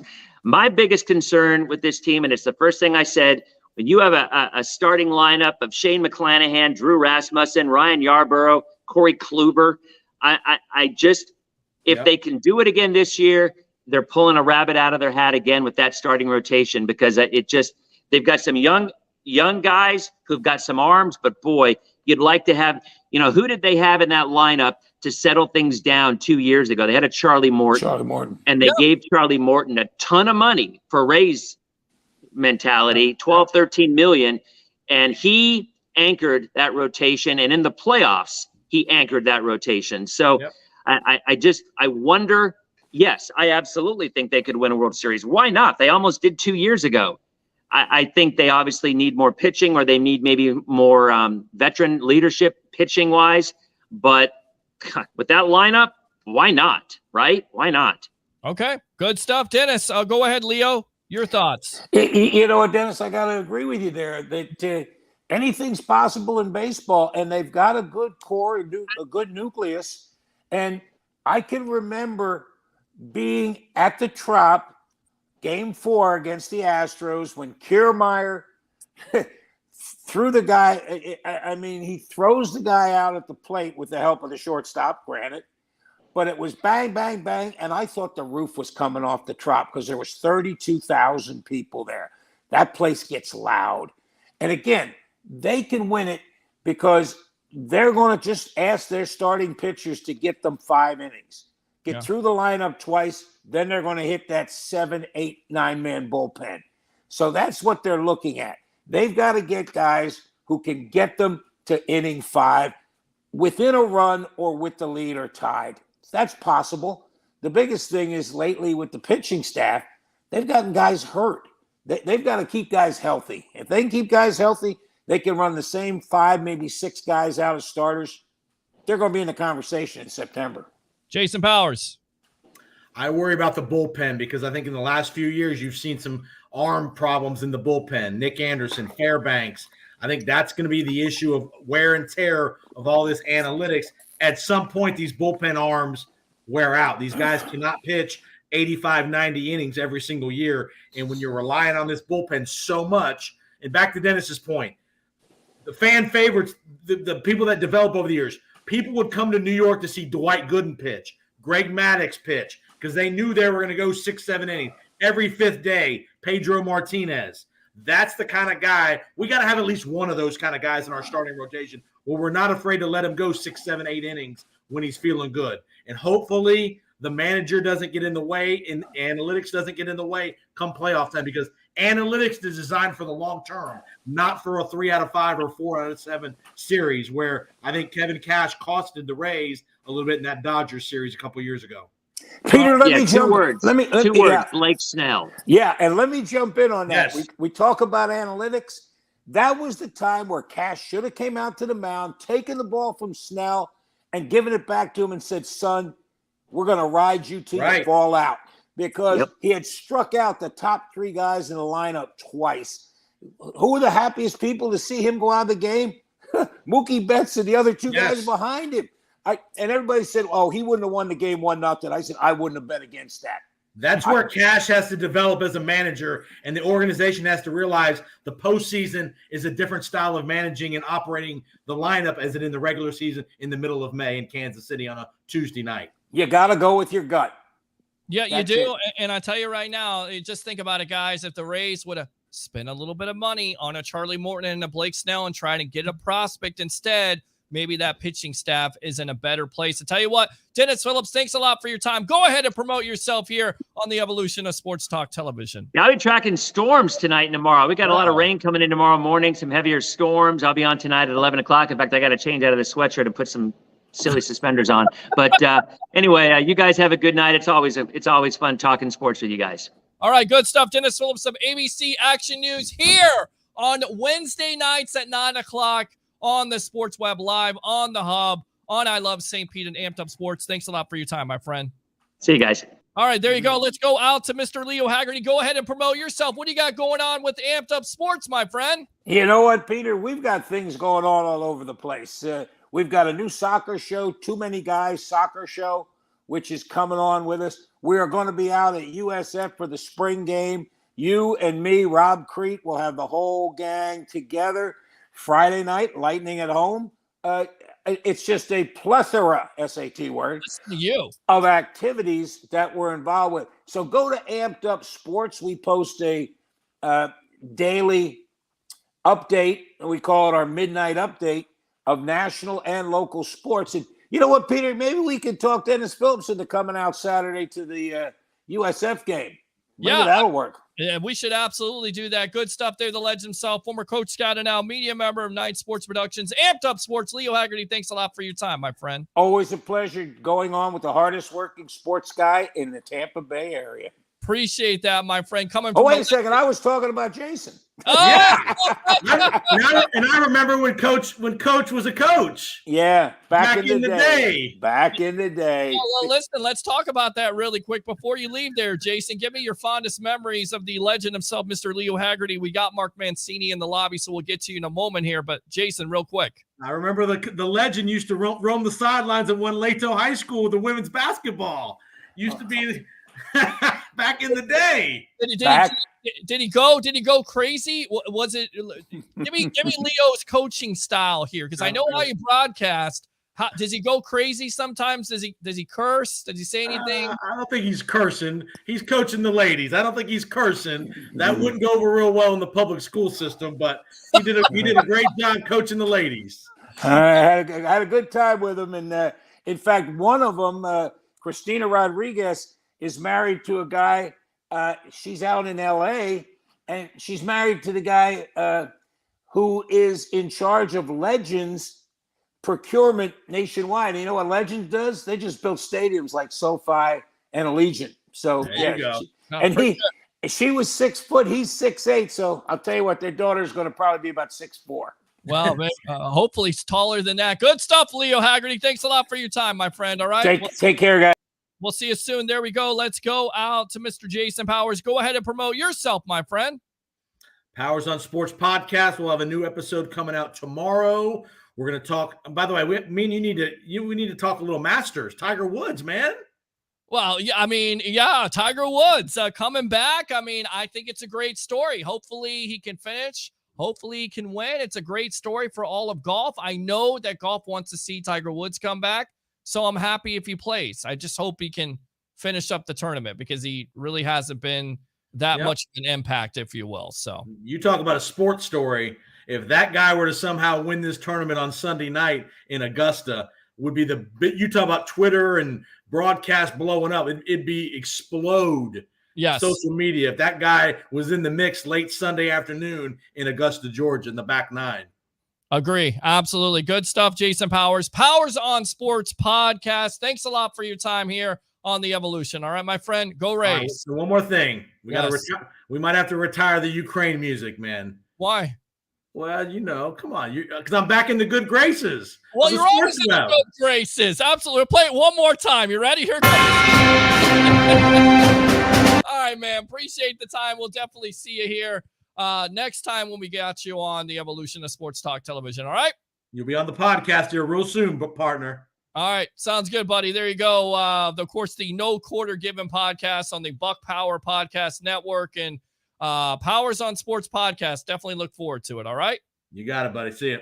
All right. See you later. All right. We'll get out to Mark Mancini in a moment. Let's go ahead and go out to the comments. Little Rays roundtable. I'm sorry. They're in the baseball mood. I know some of you are in the football mood. That's okay. We always talk football here, but we also talk baseball. We talk hockey. We talk basketball. I try to be somewhat versatile, if you will. All right, let's go out to these comments. Dennis Phillips says, Alfie, thanks a lot for tuning in. There you go, Gina, right there. As you didn't believe, Dennis Phillips is on every Wednesday night at 9 o'clock. I didn't lie to you. I wasn't trying to impress you. It's a true fact. It happens. Trust me, this show is it's growing leaps and bounds every time we come on here. 17-game season, I say 12-5. Alex, I tell you what, hold on a sec. Let me read these comments. We'll get out to you in a moment. I know you want to talk. We got Mark Mancini on a Mancini Media XM Sirius Radio, but I would not be surprised if they do better than that. Christopher says 11.5 is probably 1 or 2 points either way because of the schedule. I like it. Sean says Leo Haggerty knows what he's talking about. Of course, being a Packer fan, so you're happy to hear that. I still think the division will be tougher. I think you never lose. You never want to lose your number one wide receiver. But again, Aaron Rodgers is a great quarterback. Do they take a step back? I think they do, depending on what they do in the draft and free agency, which they haven't done anything yet. So we'll see.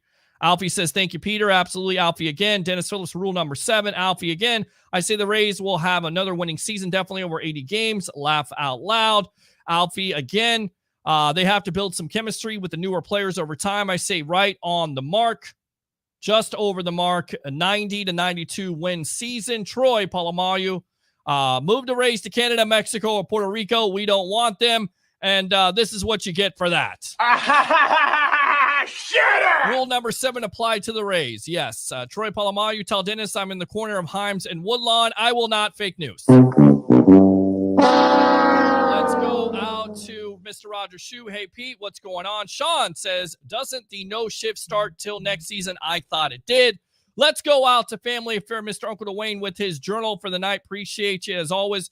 G. DeCilio, you have a very good, smart taste because Dennis Phillips is the best when it comes to sports casting, meteorology, just an all-around classy and very intelligent man that does everything he can to support my favorite nephew, Peter Blake.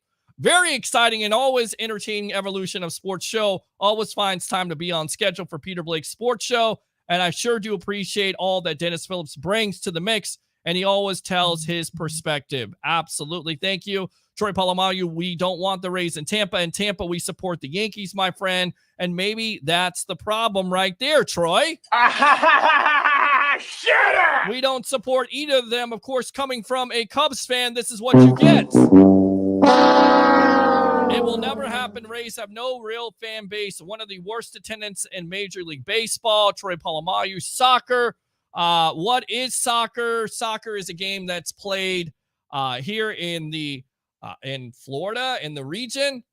You have the Tampa Bay Rowdies. You also have it overseas. Do I cover it on this show? Not really, but if there's a soccer show on Amped Up Sports, we will cover it. All right, Madden almost cost the Cubs the World Series when he pulled Kyle Hendricks in the 4th inning with 2 outs. Or remember that. Can we talk NASCAR? No, we cannot. How about that? Shitter! And see you at Duckies for the draft. Of course, the draft being a couple weeks away. No, you won't. That's fake news. Troy Polamalu, where art thou, Troy Polamalu? Who are you, and why do you troll this show so much? But you know what? We got to have trolls like you and Roger Shue. We got to have this guy on here, Mr. Mark Mancini, former XPW announcer, XM Sirius Radio, Mancini Media, coming off a WrestleMania weekend. Ooh, yeah. Let's go ahead and go out to him. Welcome to the evolution of Sports Talk Television, my friend. your thoughts on baseball season. We'll start off with that because the trolls love when we talk baseball here on the Sports Web. So give me your thoughts about either your Pittsburgh Pirates or your LA Dodgers. Well, first of all, this show is the greatest on a different level mode, man. Nobody touches this show, man, out of Tampa. And what I need is Troy Polamalu to go back and do some more Head and Shoulders commercials. Now, I don't know what's going on in Tampa unless they celebrate Halloween every night and everybody dresses up as an empty chair. But my Pittsburgh Pirates, man, are making the playoffs this year, baby. We're geared up, man. And no, I'm not an LA Dodger guy. This is a bridesmaid city. This team hasn't won a division, basically a World Series in 3 decades, playing 162 games. The Dodgers basically put a lot of money into this team. There's no depth. Time to acknowledge San Diego, my friend. 8 starters down there. The yellow and brown are doing wonders this year. Padres and Blue Jays World Series. All right, Padres and Blue Jays World Series, says Mark Mancini. And you also said the Pirates are going to make the playoffs, although they also have a problem with drawing fans, and they have a new stadium. Let's not get into that. Let's get into WrestleMania weekend. Your thoughts on night 1. I thought night 1 was unbelievable. I thought night 2 was disappointing. What did you think? Yeah, I thought night 1 was good, man. Anytime where you get Stone Cold Steve Austin cracking a couple of brews and going after Kevin Owens, that's going to say that was unbelievable. The Rattlesnake coming into Texas. The big disappointment, and I don't know if you heard it, where the hell was Alexei Bliss? She was a no-show. I know she's getting ready to get married, but still, you want to show up. They brought you up. They built your character. Where the hell are you? Well, and I don't know, and she hasn't been seen since last WrestleMania. Of course, it seemed like she stole Bray Wyatt's gimmick, and then they didn't know what to do with it. So, who knows? But going back to the Stone Cold wrestling match, I was under the impression here, Mark, that it was just going to be simply, a KO segment. He comes out, he Stone Colds him with his finisher. He may drink a couple beers, pour a couple beers down his throat. But this was a legitimate match where he took bumps. Were you surprised at how long this match went? It was about a 14-minute match. Stone Cold looked good to me. Well, Stone Cold looked good. I mean, gets in his character, the way he comes down. And, Kevin Owens has got great mic skills. So, there you go right there, too. But, yeah, that took the evening. When you looked at it, I was kind of surprised in the whole Logan Paul when Miz turned on him, but probably setting up Logan for, a babyface look coming back. I mean, Madcap Moss taking that Battle Royal. I thought he was going to celebrate and turn, babyface, but, he didn't do it right away. It's going to be interesting to see how that plays out. But a lot of things that we were talked about and heard just pretty much never materialized. We thought Bianca Belair would turn heel. That hasn't come to fruition yet. But yeah, the second night was kind of disappointing. The whole Reigns and Lesnar with Heyman there and everything. But I think Stone Cold stole the show in more ways than one. Stunner and McAfee, Stunner on, the chairman of the board there, Theory. I mean, I think the Rattlesnake took over the whole show both nights. I really do. And I tell you right now, they really focused on that because they were in Texas. You heard the pop of the crowd. With that being said, were you surprised that Vince McMahon at his age was ready to take on Pat McAfee? I mean, did you buy that? And they kind of take away his moment. And then Stone Cold comes out, stuns him, stuns Austin Theory. Austin Theory just sold it so well. Were you surprised that Vince got involved with that? Do you think they should have let Pat McAfee have that moment, or did they book this correctly? Well, I think the one thing I caught on the Stunner with McMahon was it was almost like a botched segment, because he went against the ropes and he didn't really get a good handle on it. It was bad. If that thing played perfectly, that would have been a hell of a way to drop McMahon. But yeah, the whole thing with McAfee, but you play up to, Stone Cold's motto is trust nobody. Right. DTA, right? Don't trust anyone. You're absolutely right. We're on with the madman himself, Mr. Mark Mancini. Former XPW announcer here, Mancini Media, XM, Sirius Radio. With that being said, how surprised were you, or how impressed are you with Pat McAfee as a wrestler? I mean, here's a guy that's been a punter. Necessarily didn't think he had the athleticism, but he's shown the flashes of athleticism when he's been in NXT, wrestling some good matches there, wrestling a good match. And now the other night versus Austin Theory, I mean, some of the moves, the backflips, going to the top rope and doing a suplex. I mean, this is impressive. I get it. He's an announcer, but do you think eventually Vince McMahon or the WWE creative will think about making this guy maybe a full-time wrestler, because he certainly seems like he has it? Well, Kurt Angle, Shane Douglas, and Pat McAfee, Pittsburgh boys, baby. Pittsburgh plunge, man. Maybe he'll take that motto and run with it. Love Come it. out with the little gold and black things. And I'll tell you, I like him. I like his commentating. I like the way he does everything. And, yeah, it's interesting the way they're going to push him. The real question is, where do you go with Austin Theory in this whole thing? I mean, you see him with the Usos. You see him, this guy needs a push. I think, and I kind of look at him like I looked at Dolph Ziggler. They gave him a big push, didn't really do anything with it. Is this guy going to get lost in the shuffle? With the WWE, there's a lot of guys that get lost in the shuffle. I hope Austin Theory doesn't get lost in the shuffle. Well, and that's the problem. And, of course, night one was, of course, highlighted by Cody Rhodes and his return, a perfect intro using the same music, no Stardust. A lot of people feel like, and he came out last night and said he wants the WWE title. He's back for a purpose. A lot of people feel like he will get lost in the shuffle. The way they booked the match versus a Seth Rollins and what he said last night, do you think there's a possibility he gets lost in the shuffle, or once again, are they going to finally do what they should have done in the first place, main event this guy? Well, I think you got to main event this guy. He's a baby face.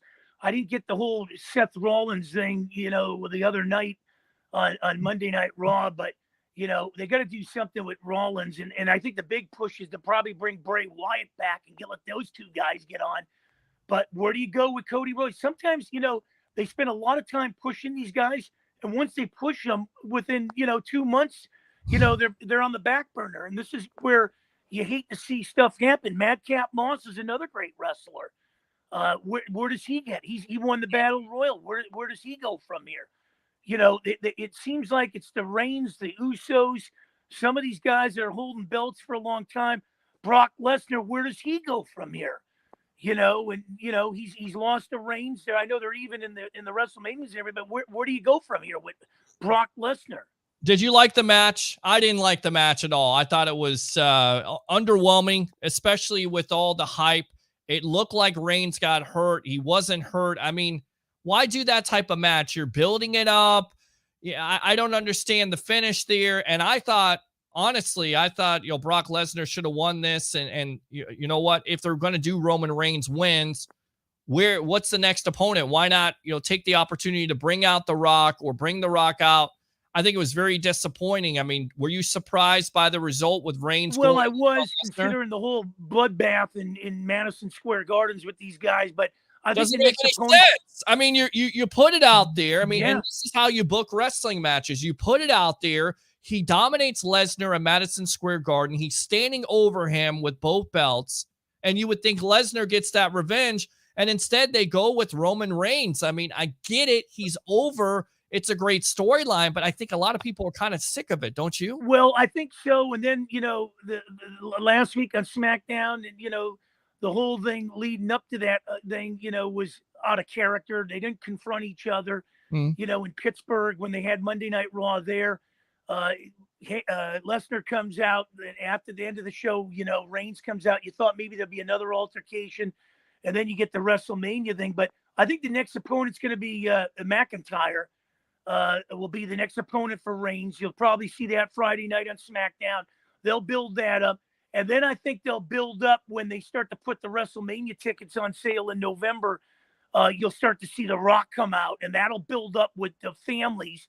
You might see Jimmy Uso split. This is going to be interesting, but I think they're going to build up The Rock versus Reigns, and we're going to get hyped for the next, 6 months or whatever till we get The Rock involved in this. But I think it's going to be McIntyre, and that'll go on for a while. But I don't think the belt's coming off for Reigns now. Who's going to stop him? I mean, really? I mean, he's dominated the Bryants. He's dominated the Edges and all this. And there's another thing that I don't quite understand. I mean, are we bringing Gangrel back with the Brood Edge, and now we got Priest in this, and who else is going to come in this? Well, to me, I like it. I like it a lot because I think Edge is a better heel. He's the rated R superstar. It certainly seems like it. You saw his new walk-up music from Alter Bridge, who, of course, did his original walk-up music, but that intro was unbelievable. And in order to get over a Damian Priest, which I think eventually you look at when you form these type of, alliances, eventually they turn on each other. If anybody's going to get Damian Priest over, it's going to be Edge, in my opinion. Right. And now, this is where I thought Alexei Bliss can come in here. Some of these characters, the new guy, the Veer Menden guy. I mean, these are the kind of guys you're going to see who comes over. There's a Finn Balor come over here. I mean, well, this is to going me, to get he's one of the most underused talents that WWE has. If he went to AEW, he would be a superstar right off the bat. And I love to see him versus a CM Punk or an Adam Cole, something along those lines. And what I think it comes down to with Finn Balor is it always goes back to Vince McMahon. He doesn't like the smallish wrestlers. He doesn't like the older wrestlers at that point. He likes the primetime guys, the bigger guys, but he doesn't like the small guys. And that's why Balor is never going to be able to make a name for himself in WWE. He's just not. Well, and then you look at a guy like Omos that, he's terrible. He is terrible. That match was awful with Bobby Lashley. I get it. He's a big guy, and I know what you're trying to do now with having MVP pair with them, which is smart. You have a mouthpiece, turning on Lashley, but he is just terrible to watch in the ring. It's just a terrible match. It was a terrible match at WrestleMania. I don't understand why they made it. I don't understand how you can't find Bobby Lashley an opponent. And it's got to be I'm almost done with this. Well, not only that, the tag teams too. I mean, when you look at the Viking Raiders, we got the Street Profits. I mean, we grew up with the Hart Foundation, the Rougeau brothers. Sure. These were tag teams, man. I mean, they promoted them. I mean, these guys today, it's like, you know the Usos and RK Bro, and that's it, basically. I mean, sure. They gave the Viking Raiders a push, and then they were on the back burner. I mean, the Los Luchadores, or whatever you want to call them. I mean, and then we got Mysterio and Dominic, and that's going to turn here. I think that's one that you're going to see a turn. And I hate that. I hate that. I hate when a father and son go against each other. We saw that in WCW days with Ric Flair versus his son, which is completely horrible. I just hate that type of storyline. I think there's a way you do it. Going back to Logan Paul, I thought he was impressive. I thought it was as impressive or more impressive than Bad Bunny last year. And that was saying a lot because I didn't think there was going to be a lot from Bad Bunny. Logan Paul can definitely wrestle. And I tell you right now, if he wants to do some type of program with Miz, and it makes lots of sense if you think about it, because Miz is from Cleveland, Ohio. Logan Paul is from Cleveland, Ohio. Both reality guys. You could set this up if you book it correctly. If you book it correctly. Yeah, no, and now with the turn on that, it's going to be interesting. But, with the whole thing, I was surprised, the whole Charlotte Flair win. I didn't think that, that was going to come, but that was a terrible match. That was another one. I mean, is it me, or is Charlotte just not a good wrestler? And then on top of it, Ronda Rousey, she's not a good wrestler. It does not work. I like the Becky match. I love the fact that Belair won it. She should have.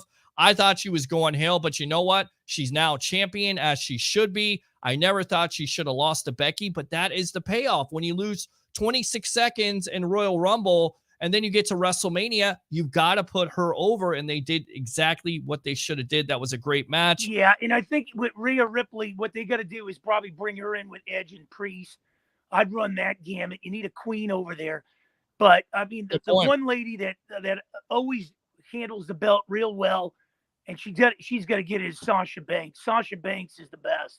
She is. She really is, and she's also overlooked. That was actually her first WrestleMania win. Can you believe that? Is that even believable? It was her first WrestleMania win. We're on with the madman himself, Mr. Mark Mancini here, Mancini Media. Let's go out to the comments. No draft party this year. WTF. I didn't say that. I said we were not going to be out at Ducky's. Listen, guys. You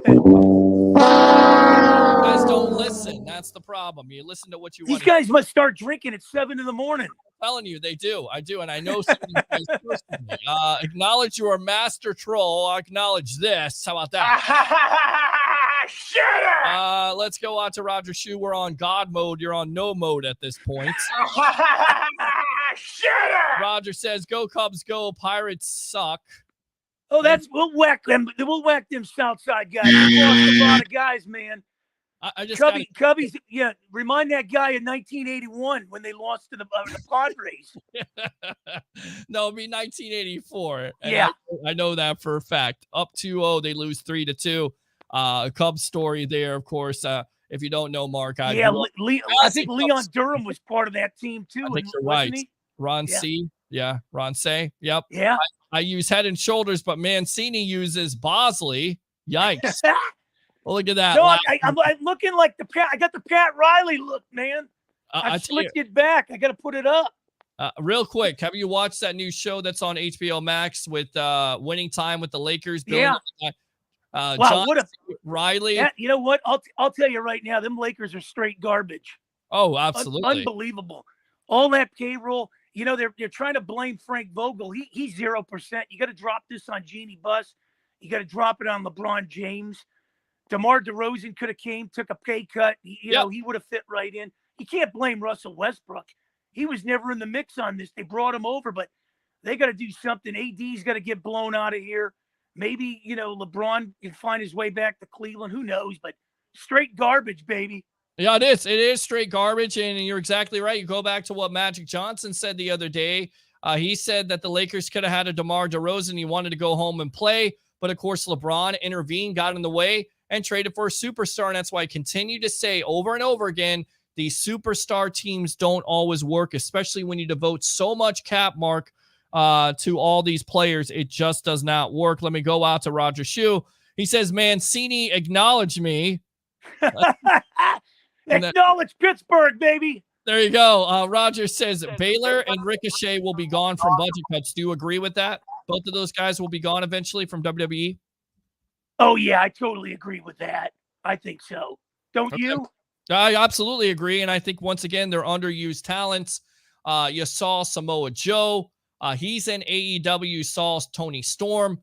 There was something that unfortunate, though, happened a couple of days ago. She was at a fan signing, and she was clearly, you know, on something, on drugs. I don't think this was character. I mean, how concerned do you think AEW is with, you know, this coming out now?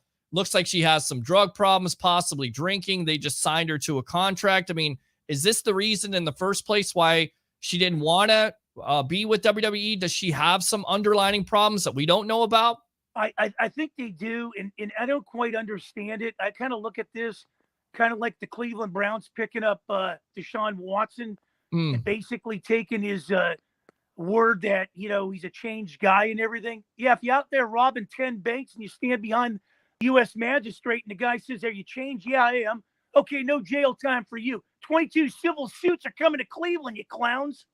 Well, yeah, I absolutely agree with you on that. You know, there's a big time question mark, and with the $230 million guaranteed, what a risk. Let me go out to Christopher Cole. I have a question about the Washington Commanders. I heard somewhere that they were withholding revenue sharing money. That's been reported. The NFL is investigating, and to me, if Daniel Snyder isn't gone after that, I don't know. What's your thoughts on how the NFL has handled that? Well, I will tell you this. You know, being a Pittsburgh guy, my NFC team was always the Redskins. But boy, they have really fallen off the map the last few years with the season ticket holder, you know, the sexual boat rides and everything, and then being called the racist organization. I mean, it's just on and on with coaches and people and everything there. Name changes. I'll tell you, man, when you're down that long, there's only one way to go, and that's up. And I think they're going to do something this year to finally block it out. Do you think that if these allegations are true and the NFL finds it out, that Daniel Snyder should be removed as the owner of the Washington Commanders? Well, I think they should, but, you know, Roger Goodell, nothing gets pushed around. You know, we saw the Ray Rice thing. We're seeing the Deshaun Watson thing play out. I mean, I thought Goodell was going after the whole Ray Rice thing with the women's movement, but nothing got him out there. The owners liked him, and, you know, he makes money for them. So, you know, I look at that and I say to myself, This guy's not going nowhere. I mean, it's unbelievable. Let's go out to Roger Shue, U.S. champ and IC champ, not on WrestleMania is a disgrace. I mean, and that's where I go. Bobby Lashley almost. Why don't you have one of these guys take on a Bobby Lashley? I get it. How do you not book that? I don't understand how that goes. And I go back to Johnny Knoxville and Sami Zayn. I actually thought that was a pretty entertaining match. Well, here's the thing, Pete, and you and I know about when you build a company, you need 5 things. You need accountability, you need communication, you need encouragement, you need listening, you need preparation. You can add your own too. Mm-hmm. But I think the thing with the WWE, it's all about the money. Mm-hmm. And we talked about this. We've been talking till we're blue in the face. It's you've got a stable of so many talents. And why do we keep pushing the same guys? Right. Why are we treating these people like they should be treated like everybody else? And if you build their characters up, like when we were watching wrestling in the day, sure. The Intercontinental Champion, we had the Honky Tonk Man, we had Rick Rude, we had all different guys. We got to know these guys. These guys, we know them for, a 15-minute car chase, and then we don't hear from them again. Yeah. Yeah, no, absolutely. And I tell you right now, Roger has a great question. What do you think of AEW? I mean, I'll go to this question because I know somebody does a show, does a great wrestling podcast, does a great show 2-3 nights a week. And he said this. He said that Cody Rhodes is more needed in WWE than AEW. What's your feeling on that? And what's your feeling on AEW going forward with all this young talent they have? Wow. I mean, that's a strong, comment there, because I thought Cody Rhodes would do good in AEW, building that whole thing up. But maybe the WWE realizes that, they lost it and they got him back, and, maybe they're learning their lesson. Who knows? But Vince McMahon's a very stubborn guy. So you never know if he's going to, learn his lesson on this. But I will tell you this, the climax, that whole WrestleMania, it was nice to see Triple H come out there and acknowledge the crowd. Correct. Were you surprised by that? Were you surprised? I mean, that's how you got to start off a WrestleMania, with the Triple H. And it's going to be tough not to see him in the ring. But again, you watch that interview with Stephen A. Smith, and he says it in so many words. Look, there's more priorities at this point. My family, my 3 girls that I have. Also, I have a defibrillator in my chest, so I can't see ever working again. Do you believe him? Do you think there's any way that you see Triple H in the squared ring again, or is he? No, I don't think so. And, the thing is, I looked at it like the Andrew Luck conference when he was retiring from the NFL. Sometimes you just got to say enough's enough, and you pull yourself away and you go out on your time. Vince Scully did it out here in Los Angeles. He could have kept going on for a few more years, but he said, you know what, I'm done. And I admire guys like that, where they just say, you know what, enough's enough. I'm not going to do it no more. And money comes and goes. Building relationships and being true to yourself are priceless. You're absolutely right. And I tell you right now, what was priceless was the Hall of Fame speech by Mr. Mark Calloway, a.k.a. The Undertaker. And I'll tell you right now, let him have the mic. Let him walk around. Some of the stories he was telling, some of the things he was giving out there. I mean, how shocked were you by that speech by The Undertaker? I mean, he really is a franchise player. He really was a big-time cog in that WWE will, right? Boy, I'll tell you, when you think of the dark side, they can do whatever they want with Edge and all these guys and Bray Wyatt. But The Undertaker, when that character came out, Paul Bearer and everything, that was unbelievable. And, it just, you can't help but see those old wrestling videos of The Undertaker and matches, or the $1 Million Man and Virgil and all those guys. And sure. Yeah, when you got a guy like The Undertaker, let's hope Vince McMahon understands this and we don't have a falling out like we had with Hulk Hogan and Ric Flair and all these guys. Acknowledge The Undertaker, man. Yeah, no, absolutely. Acknowledge The Undertaker. And of course, at the end of the speech, he gets his hat. He tips his hat and says, never say never. I get it. He's retired. He did the last dance. Well, we've seen this happen before with The Undertaker. Do you feel like at some point The Undertaker once again will enter the ring and wrestle somebody, or do you think it's done? Well, I think, if the Edge's alliance there, and I'm calling them the Brood, if they start recruiting guys and run roughshod, I'm not going to say they're going to be like the Shield or the Nexus, but if they start running roughshod, what better way to come back and start burying some carcasses than bringing back the Undertaker? Well, I tell you right now, I didn't see Kane there. Now he's the mayor of Tennessee, which is crazy in itself. Let's go out to Roger Shue here. He says Big Papa Pump is Hall of Fame. He did his Hall of Fame speech, and I think, look, he's a genius when it comes to, getting on the mic and cutting a promo, but I don't know what the heck he was talking about. He came on, he was talking about Macho Man and cows and this and that. And I was like, let the guy talk, but really give me your thoughts on the Steiners going into the Hall of Fame. Much deserved, and Big Papa Pump cutting promos. Yeah, definitely the Steiners, man. You look at these tag teams we grew up with. These tag teams today, I don't even think. Well, let's talk about it. Let's talk about tag teams. I'll give you a tag team, and I'll go ahead and see. You got the Steiners. I got the Road Warriors. Who do you got? God, that's a good one. But I'll take a team that would probably beat both of them, and I'll take the Hart Foundation. Tell you right now, I'll take the Outsiders with Kevin Nash and Scott Hall. What else? Yeah, who do I take? The Rougeau brothers? How about Harlem Heat? Yeah. You got Booker T and Stevie Ray. They're also a Hall of Fame. Sherelle there, yeah. The Bushwhackers were the Mega Powers. Right. Macho Man and Hogan. And you're exactly Elizabeth. right. And it's almost like you said Vince McMahon does not like tag teams. All right, I'll let you continue with the Steiners. No, the Steiners, unbelievable. But, back in the day, I was so enthralled with the Intercontinental Championships. I focused on the Honky Tonk, Ravishing Rick Rude, those guys with the belts. And when you look at Intercontinental Champions today, none of these guys can hold a lick to those guys, wouldn't you say? Mm-hmm. Yeah, and you got another ones here, Rogers, right now chiming in here, the Midnight and Rock and Roll Express. Oh, yeah, the Rock and Roll Express. So many good tag teams, and it seems like it's non-existent. Christopher Cole says, Undertaker is one of my favorite guys. There you go, back to your childhood. And I was thinking about it. Triple H gone, Undertaker gone, Shawn Michaels gone. Our childhood, Scott Hall passed on to the other side.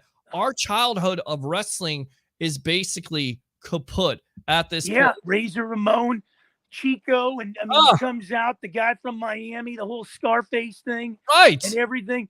And I will tell you this, a lot of people didn't think much of him, but I like the loner, Bad News Brown. I like to see a match with, if it was Bad News Brown against Lashley, that would be a hell of a match.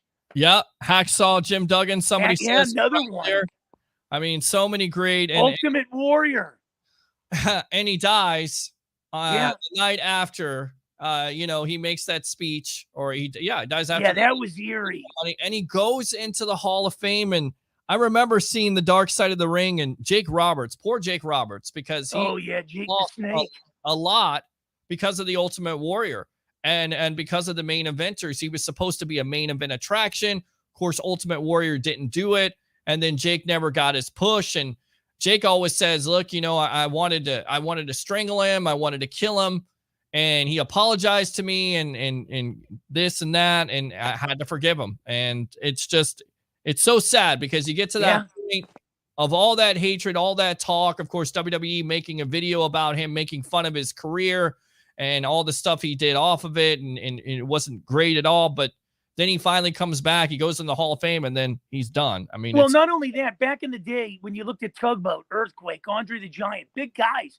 Right. But the WWE knew how to use those guys compared to the ones they got almost today. Right, exactly. I agree. All right, let's go out to Roger Shue here, Brutus and Greg Valentine. Yeah. That's another one, my friend. All right, wrap it up here. Final thoughts on WrestleMania weekend. Go ahead. Nothing like it was in Tampa, man. But I'm really looking forward to next year in LA at SoFi Stadium. This should be, the glitz and glamour of Hollywood. I think it's going to be The Rock and Reigns. That'll be the main event. We'll find out, the build up to that. But disappointed in the two-step in Texas, if you ask me. Well, I thought it was good. I thought the first night was good. I thought the second night was disappointing, but that was a pretty darn good WrestleMania that first night. Mark Mancini, go ahead and promote yourself here on the Evolution. Well, I'll tell you, we got the Liberty Bell Smack Philadelphia. We're back live next week. Mary Ann's back from her tour. Friday, I'm doing the second year with the Pittsburgh Pirates podcast, Derek Brock. So blessed with that. I keep telling you, man, I need you on XM with me, baby. And next week, I'm going to bury that head and shoulders Troy Polamalu, baby. Hey, listen, you want me on XM Sirius Radio. I want you with me on XM, baby. Make it happen. We'll have the Mega Power started all over. That's it, man. We'll take these guys. We'll bury these guys. We'll call the Undertaker, drive the carcasses out of here, take them to the cemetery. I love it. Good stuff. Mark Mancini, the madman himself. Oh, yeah. XM Sirius Radio, of course, Mancini Media, Liberty Smack. Thanks a Tell lot. Tell that Cub fan we buried his Blackhawks in 92, the Penguins, Lemieux and Stevens and Yager. I love it, man. I just got to get you on to be like, the Hill versus Rogers shoot. Yeah. Appreciate the time, my friend. All right. God bless you next week. All right. See you go. There you go. Mark Mancini, the madman himself. Good stuff. I love when he talks stuff to Roger. I love it. Yes! Yes! Yes! I don't know why I love it. I just love it. I love when Roger gets stuff talked to him. Can't say the other word. All right. Let's see. He wants Saudi money, says Roger. Okay, we read that one. Hacksaw 2, Roger Shue, Brutus, and Greg Valentine, and Christopher Cole. Chris Benoit was very sad. Of course, great wrestler, but wiped off WWE and the records, of course, with the heinous things that happen out of the ring, which it's just disappointing. And then he needs to know his role. Okay. Well, let's see. Your name. He knows his role. He's a guest here on the Evolution of Sports Talk Television. Thanks a lot to all the guests here. Tell you what, we'll wrap it up here. Let's wrap it up here on this Wednesday night edition of the Evolution. Thanks to Leo Haggerty, the legend himself, Dennis Phillips of ABC Action News, Jason Powers, and of course, Mark Mancini. We'll be back soon here. Keep on liking and sharing the Sports Web on YouTube, like the Hub, like I Love St. Pete, and of course, Amped Up Sports, because we got a lot of things that are going on. And stay tuned to Amped Up Sports. I don't know when that draft show is going to be announced, but we will find a location. Just stick with us. 3 things here on this Wednesday night. You ready? There's a quiz afterwards. Bring your passion. Bring your excitement. Just don't bring any nonsense. I'm your host, Peter Blake, your Rolex reporter. What time is it? It's my time, and it's your time. Have a great night.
Dan Arthur here for the I Love St. Pete Facebook group. If you're a business owner looking to connect with tens of thousands of potential new local customers, you owe it to yourself to get enrolled in our Key Tag Rewards program. Since 2019, we've signed up more than 200 local merchants. Sponsor opportunities are available too, such as our group banner ad and even your own custom key tags. Just go to stpetekeytag.com, get enrolled, and get ready to get busy. stpetekeytag.com. BetUS.com. If you guys are betting on the games, whether it's NFL, NCAA, of course, you're not going to do that now. Maybe basketball, not football, but of course, the NHL, NBA, go to BetUS.com. You get a 125% sign-up bonus. And also, if you use this code right here, the promo code of TSW22, which, by the way, stands for the Sports Web, TSW22, or call that number 1-800-69-BET-US. Again, 1-800-69-BET-US and putting that promo code TSW22, and I would really appreciate that. I've had 27 beers spilt on me. Make that 28. I've only got one place to go before the game. BetUS.com. Sign up at BetUS.com and get the best